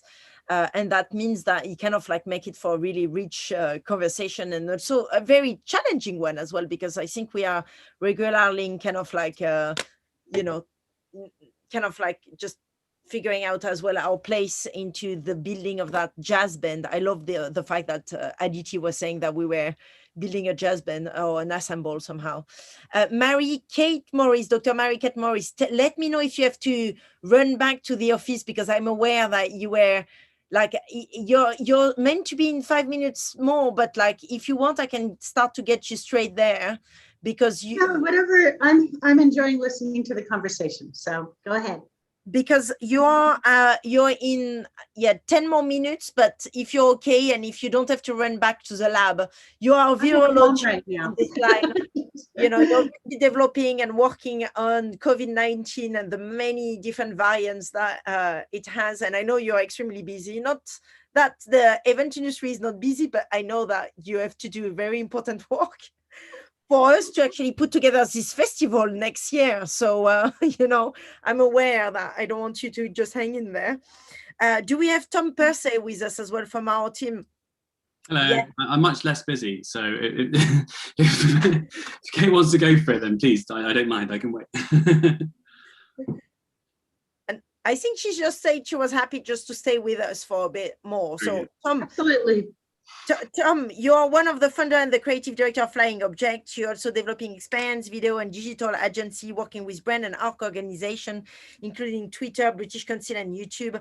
And you've been involved with Scottish Twitter and the Edinburgh Fringe and Life in a Day in 2020. And I'm not going to share how you've been involved specifically with that specific pitch and bid, but it's all going to go in the big reveal in December at some point, when all of our pitch is going to go in Creative Commons. But what I can say is, obviously, like Ranjit, it's quite clear what you do for a living. So we could expect that perhaps you've been involved in some form of digital manner with the development of that project bit. But Tom, tell us what you think about the kind of the conversation we are having here, which is about public service, but also the role of nightlife and how we have to also protect or make nightlife a part of public service, just like healthcare or education. I mean, I'm giving you a hint as well, Mary, for when you're going to come in a bit, but Tom. I mean, I think, as you can probably hear from my background, I mostly work on the internet and digital things and in kind of web platforms. And I think kind of the idea of public service, when ported over to those kind of worlds, becomes quite kind of complicated and difficult to understand. Because in many ways, the internet is a sort of public service, in that the sort of core infrastructure of it is owned by the government, and it is free at the point of use, and it is mostly universally accessible. It could be more universally accessible, but broadly speaking, it is. but at the same time, it's clearly controlled by large corporations. It is run through kind of ethical processes which aren't fully well understood and might be authored in other countries. And it's kind of interesting kind of thinking about this notion in the part, because I kind of feel like this whole online world has sort of been left out of the public service conversation. And while the BBC is one of the UK's largest websites, and that's a public service, I think the government is kind of has at times decided which parts it's going to back and which parts is going to not back. And I think the internet has been let in a way to kind of go off on its own. And for the most part, that's been fine. I think there's obviously a lot of criticism around sort of certain parts of that. I think what you're now getting to is a sort of almost quite anarchic state where sort of digital creativity and kind of innovation is happening at multiple different levels. In some ways, they're kind of controlled by these platforms. In some ways, they're sort of let loose. And in that way, kind of it can support different parts of the sort of physical world, kind of nightlife world and things like that. But in other ways, it can actually have its own kind of life in terms of sort of digital creators who only ever live in sort of digital world and communicate to audiences who are online. So I'm not sure what that adds up to necessarily. No, but I think it's adding something really important that we actually have not covered. We are obviously talking about the event industry, we're talking about nightlife, and yeah, we just didn't speak about the digital kind of infrastructure and whether or not they should be considered part of public service. I mean, bottom line is we're talking about change in some level. The fact that society are changing and what we value as essential need perhaps has changed. Anyone want to kind of jump in or comment on that? The only thing that the only thing that I'll jump in with, well, if we're talking about digital and physical spaces, is again, just to sort of iterate, and I'm sure we're all on the same page here, about making those spaces culturally relevant to, a wider audience, and also sort of giving those spaces and what happens in those spaces, be it physical or digital, sort of a modern context. Because sort of the offerings that that we've had, let's say, past, are not always as relevant to particular audiences, particular groups. I know that some of your offering is happening in real time, sort of in happening spaces and with groups and in their spaces, so that that sort of starts to connect them. But sort of when we're moving into the digital, to just to sort of iterate that those things really need to be thought about, and part of that is having, again, like I said earlier, having those people in the discovery and development, at those stages in the physical and digital space. That's all I have to say. Yeah, that's really interesting. And I think kind of obviously over the last year, a lot of things that should have happened in physical spaces have been exploring how they can happen in digital spaces. And now we're hopefully at the point in the UK where we can start moving back to physical spaces. But it's interesting to see which bits are actually going to stay in the digital part. What have we learned from that we actually want to keep doing? But also make sure that that's never really a replacement for the physical part. We need to kind of get back to the physical part and make sure that's still happening, and use the digital part to drive that, and not just say, well, we've already got this now, so there's no need to keep funding or keep supporting the physical space. And I know, Ranjit, you were working on the launch of a website recently. So you've been quite, for someone that has been into marketing and communication for as well, physical events, how does that feel like? Obviously, you've been going through all of that change that we're talking about here as well in your own role. Absolutely, but I really hear the points being raised in terms of we've all kind of had a year where we've probably embraced digital. Some groups of society have really embraced it much more than they ever have. And I think we need to also take stock of what we've learned, how confidence has grown. So I also mentor heritage organizations that traditionally are seen as look to the creative cultural sector a bit more to look at how to tell a story. And it's been interesting engaging with them and just realizing of like the way kind of Tom was, obviously, it's your area, you're involved in loads of projects where innovation's at the heart, but a lot of people still feel like digital is just social media and a website. And that's where I'm finding with these heritage organizations. And I've obviously been working on projects where, digital art or digital is its own entity and world in its own right. And I hope after this year where more people have engaged with it and maybe done events themselves, whether it's even like a family event, you know, it gives a bit of sense of, right, I understand how Zoom works, or, oh, I'm a bit more comfortable with this platform. It gives a bit of a level of understanding on which you can then build and offer other events and other programs, but very much, you know, with people at the heart, especially for a festival project like we're planning. It's like, it nearly feels like we need to start thinking in terms of ecosystems in the way that things are being structured, or maybe even like multiverse, you know, like we had this conversation before with the SETI Institute, the Search for Extraterrestrial Intelligence, where we were talking about the cosmos and the fact, you know, obviously the cosmos is in permanent expansion. I just feel like somewhat the way that we have structured bureaucracy maybe perhaps has been too constraining and didn't allow for any kind of form of human advancement so far, or at least with culture, which is this kind of permanently, yeah. Anyway, we have a scientist in the room, which is, you know, gonna maybe help us to see through the multiverse of things that we are putting out there.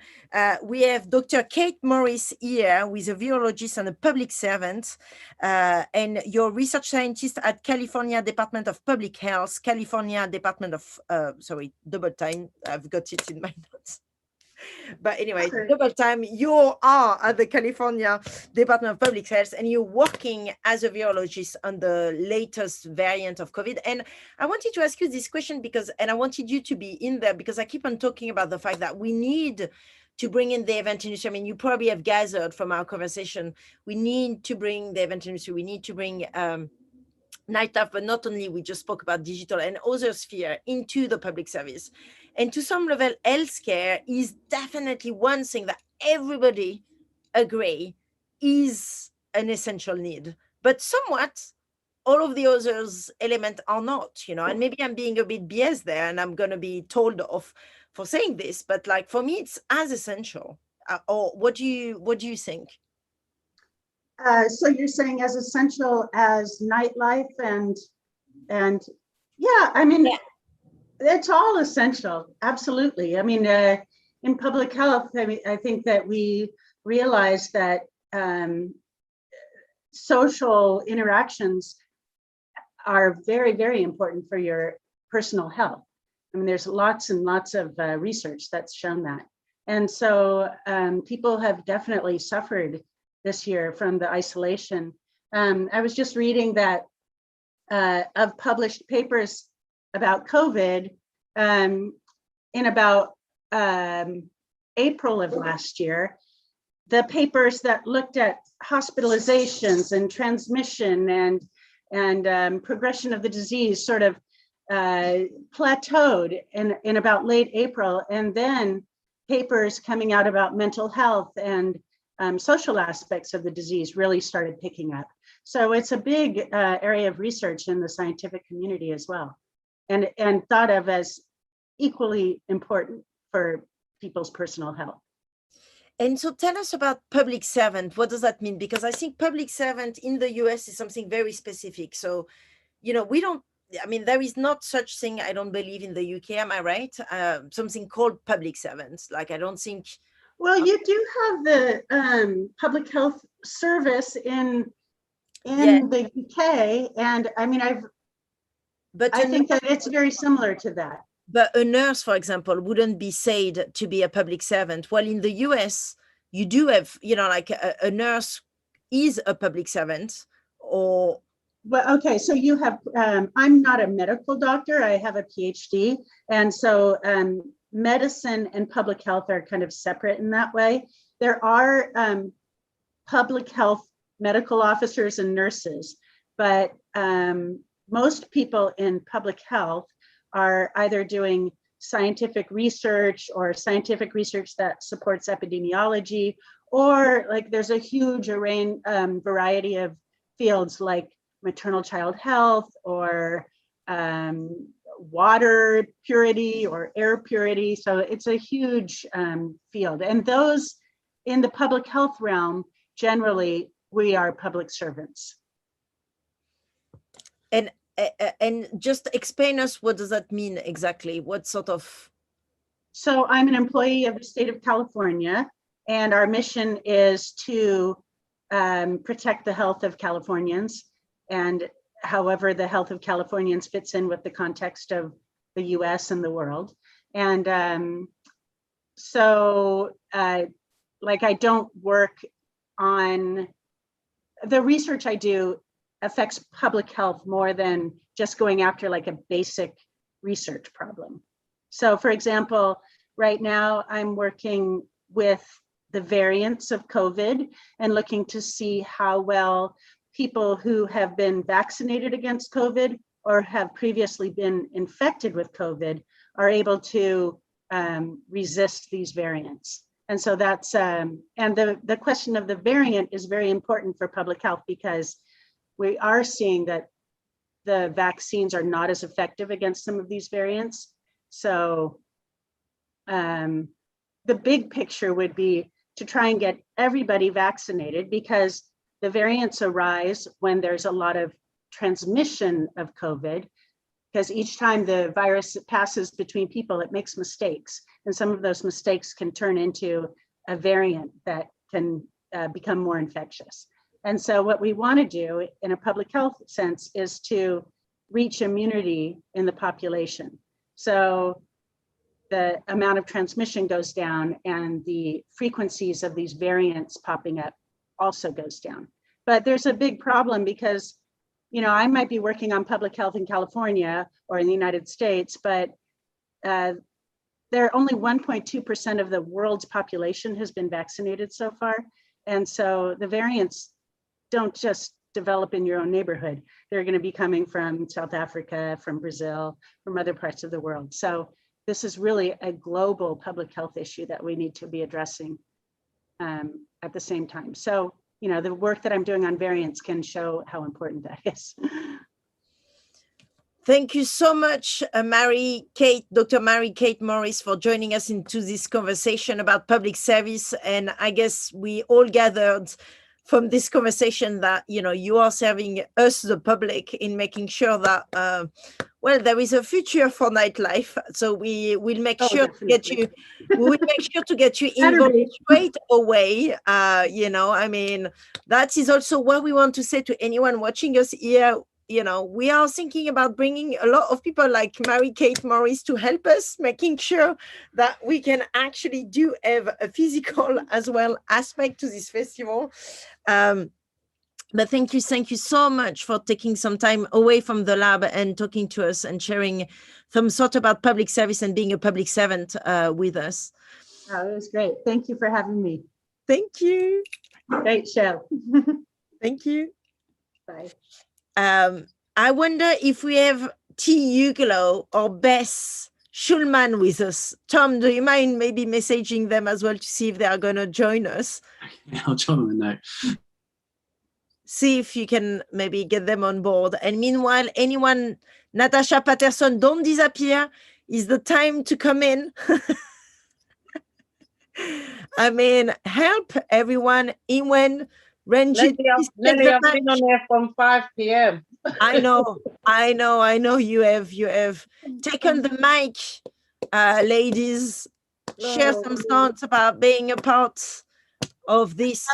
How was the hotline today, Nelly, in the day? Sorry if you've already talked about it a few times. No, I actually have not talked about the hotline. I mean, the hotline was really, really good, actually.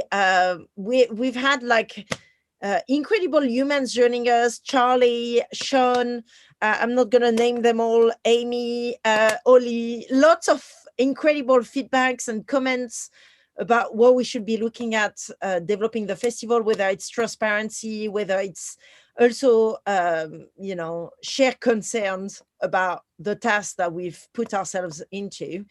You know, I think one of them, Sean, was saying to me, like, look, this is going to be a real difficult job, that one, to try and bring people together while nobody wants to be together. That was his point, which I think is a fair one. So he was just sharing his concern and being worried for us, and then a lot of also, exciting things about things to look forward to, music, things to look forward to, being together, things to look forward to, collaboration, So it's been really, just good to be, like, we will do more. More hotline. And Beth Shulman just joined us straight live from Sydney, Australia, and it's super early in the morning for you in, well, yeah, in Sydney. So let me introduce you. You're an executive producer, an agency producer as well, line producer, content producer, like all in one, top one producer, still producer, social with digital producer. Oh my God. Activation producer, post producer, previously in the wild of New York City and now living in Sydney. You've been a part of our pitch as well, and it will all be in the reveal sometime in December. We cannot reveal the program, of course, but how do you feel about that conversation about public service and being a part of this festival across the UK in 2022, Beth, being in? Yeah. Yeah, I mean, I feel like for most of my career, I have unfortunately been working in the private sector. So I have been doing a lot of different things for a lot of different brands and a lot of different corporations, and very much against the public good. So I would have to say that it's a bit of a privilege for me to be able to work on something that truly is something for the people and something that people can entertain and engage and honestly just have amazing fun with, you know? And I think that that's so, so, so important. Oh, you guys froze. Can you hear me? Yeah, we can hear you, but you're in and out. I just wonder as well, do you know, Beth, if Uglow is going to join us too? Let me try and... I mean, since we are into chaos land, somehow I might just maybe call her, since we are still on the hotline. We were actually talking about the hotline. No. Just a second. Let's see if Uglow is waking up. I mean, I feel so bad. It's like 7:49, isn't it? Thursday morning for you in Sydney. It is, and we're not, neither one of us are morning people. Hi. T, are you okay? Yeah. Am I waking you up? Just coming. You are coming, yes. No, I'm being terribly late. I'm just on my way. Give me 2 seconds. Yes. Thank you. Bisous. Bye-bye. So T is joining, so that's good. Beth, yeah, so you were saying about being a part of a project that is going to be, you know, for members of the public. I guess this is this idea of serving the public that I found extremely daunting and extremely exciting as well about this project, because, you know, you really don't want to let the public, I mean, the public, you know, the public is you, it's all of us down. How do you feel about this responsibility somehow? Also having to wake up pretty early, probably moving forward. I mean, it's going to be 18 months of intense wake-up calls, literally. But I think it's going to be an honor. I think, honestly, there is a wonderful feeling knowing that, A, you're going to impact random people's lives, you know, in positive ways, and that they can actually get something out of that, which does, it's a feel-good moment, you know? So I think it's completely worth it. I think it's also, you know, the best thing about this project is that we're going to reach out to the greater public, but we're also going to be affecting individuals. And I think that that's really important as well, to realize that we're going to be able to have an impact on members of the public in different ways. And that's really cool. And as you say, this, you know, ear word that we all wanted to hear, Beth, we've just been joined by Uglow. Oh, you disappeared, D. I know. One second. You D. I mean, this is where we are now. My brain is fried. T, help me. You How are long a have you been writer. there? You're LGBTQ plus activist and speaker on innovation, inclusion, and digital future. You've been and you funded Creative Lab for Google in Sydney, in London. You're the co-author of the proposal for the trans pride flag emoji, and you author a compilation of LGBTQ plus activist speech, which actually I'm gonna Sorry, but you know, this still need Have to you be got signed. The Oh, found the book that you put together. You like pop physics, neuroscience, and well, queer Twitter and shopping, amongst many other things. You've been involved with this speech, and you are going to be very much involved with the delivery of that festival. Yeah, we were. Where are you, T? Your camera is not available somehow. I know. It's terrible. It's my fault entirely. And here. There, look, we have a camera. Early morning in Sydney, Thursday morning. Yeah, We are just bonjour, comment ça va? It's bien. The whole day, Nelly. How many hours have you done? I mean, at this point, it's going to be my 12th hour of live streaming. No. This is our record so far, but I'm sure we're going to do more episodes like. Well done. Has it been interesting? Super incredible feedbacks from members of the public, but also really important way forward and methodologies and conversations about what we can do differently, I think. Oh, fantastic. Super inspiring. Yeah. That's fantastic. It is very exciting. I love the idea that we are actually at a point now where this happens, where we can engage. We can spend an entire year actually talking to people about what this is and what we're doing and why we do it and what these things are. And like, there's so many things that have been sort of paraded out over my lifetime. Plenty of. I'm a long way away now, but like, you know, I feel like I've had a lifetime of public affairs, public events, from like the very traditional sort of village green in the summer to sort of actually the festivals, the fetes and the fairs in south of France and southern Spain, and like there's been to like Mardi Gras down here in Sydney, which was a bit of a blast recently because we don't quite have, it's quite good down here. So even though we weren't all meant to go out, there was a big party, and no one got sick. So, fingers crossed, no one got sick. So yeah, like, I mean, I think that it's really wonderful when you actually just remove all these barriers, and we have everyone, we have Ranjit and Tom and Natasha and anyone else who can join us, and you know, like you can sit there for 12 hours and talk. I cannot talk about the program. I cannot talk about the program. That's the only thing that is super. But Nelly, when have we ever talked about what we actually are doing? This would be a shocking thing to do, to actually talk about our work. This is the art of the creative, is never to talk about the actual work. That's the last thing that one should ever discuss. There's so many other things. So what has been the most interesting thing that you have learned in your 12 hours? Come on, I'm going to put you on the spot. Who's your favorite? Who was the best? I mean, no, it's not. I just feel, you know, I was already terrified in a positive manner. I think we all spoke about the challenge and, you know, that is coming into play there.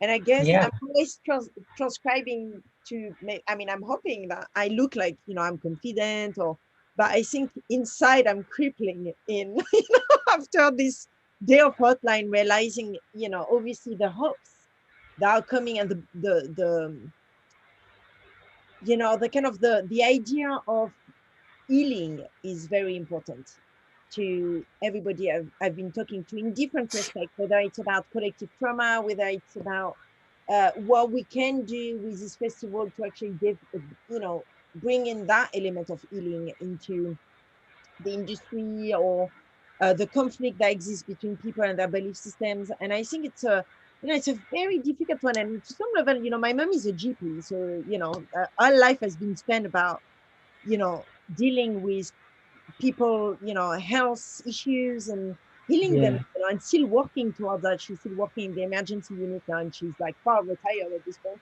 But it feels like, you know, I'm like, when she started, I mean, I shouldn't say that because I realize she doesn't know sometimes how to cure things. I guess to the point. No, sometimes sometimes there is not a cure. I have no cure. I want to hear you talking about doubt, because you actually wrote a book about doubt that you gave me when we met the first time.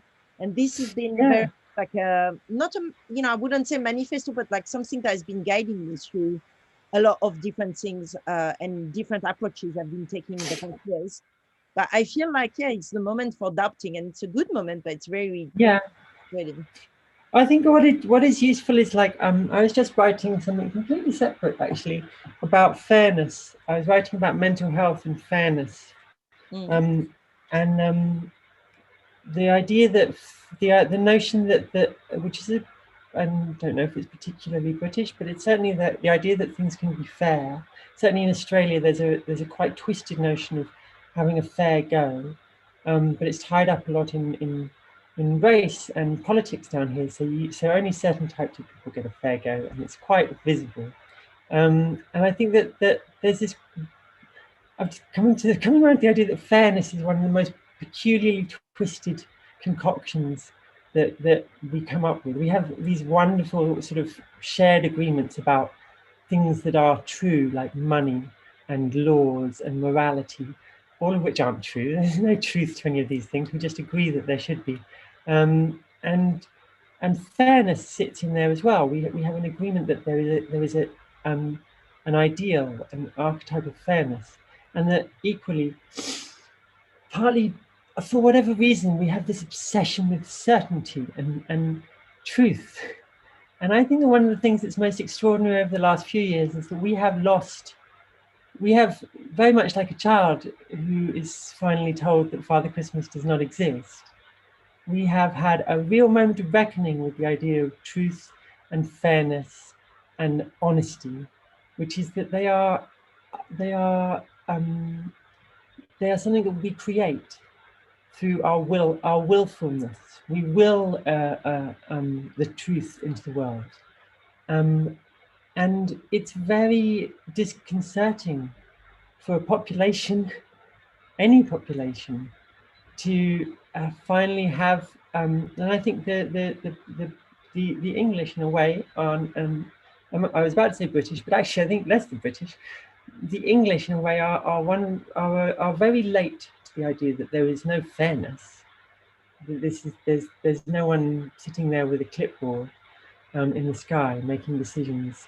There is no one saying, well, that election was not fair, so we must change that. There's no one saying, well, that decision was a bad decision, so we'll give you another go. I mean, it is not cricket where if you get out on the first ball, you get to carry on. That's not how we play. And it's in fact, sometimes you get out on your way to the wicket. Look, Nelly, look at us doing sporting metaphors. When we talk about doubt, we have to recognize that we do not know what is going to happen. When we talk about truth, we should know that it's only in acknowledging that there is absolutely no confidence. I've been talking to friends who have lovers, and they're like, will they ever love me? And this is something which you can never have confidence about. Or will they leave me? And you go, I do not know. What will happen to this country? I do not know. How much is it in my power? I do not know. Like, I could make effort. I could put all of my effort into that, but I'm still working within systems that are controlled in ways that I do not understand. And so the only way to really do that and to not kind of cower is to wholeheartedly embrace that doubt, embrace that uncertainty, embrace the fact that you do not know, embrace the lack of truth, and embrace the absence of fairness, and understand that we will these into existence. And Nelly, one of the great things that I hope everyone has discovered about you over the last 12 hours is that when it comes to willfulness, you have like 100%, 150%. It is non-stop willfulness from Nelly Ben Hayoun. So we will be willing this into existence. We will be dragging it into people's lives, and we will make it something that I hope really does bring people a space in which they can explore those things. But I'm lost on certainty. I don't believe that anyone can achieve things because they should, or because they're just or right. I think we have seen, and we should see some more, how we make the world around us, and we make our environment, and we make our reality. So we should do some of that, I think. Thank you so much, T. And this is going to be actually the last one from this 12 hours non-stop live stream. This was a phenomenal ending to this to this conversation, but there will be many others that we're going to organize, because I think it's like we just at the tip of the iceberg. And like you said, we're going to adapt all together and move forward as our jazz ensemble through the next 18 months, going through willfulness together. And as you said, all we can do is to try. We're just going to try and make it happen. We are going to make it happen regardless. We will. Yes, there is no try. We will make there is only do. But we will invite all of you as well to join us into the process to make this thing happen. Natasha, do you want to say something? I see you popping back up. Anyone want to say a last word before we just end this stream?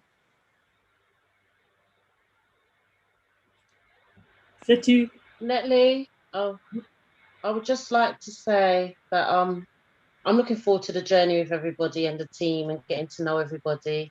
I'm glad to be a part of the team, especially with so many people with so many special talents. And just like T just said, you're so willing for, Nelly. You put in 110%. You persevere, you go right through. And because I've got a leader like you, I'm very confident in how this is going to go. And you work hard, so I'm going to work hard. And I'm sure everybody else is going to work hard behind you. And I have faith in us. And I believe something good's going to come from this, very much so. Yeah. Thank you, Tash. Here's to Nelly and the team. Yes, Ranjit. I can't wait for us to have all a drink together. Oh my God. I can't wait to get on a plane.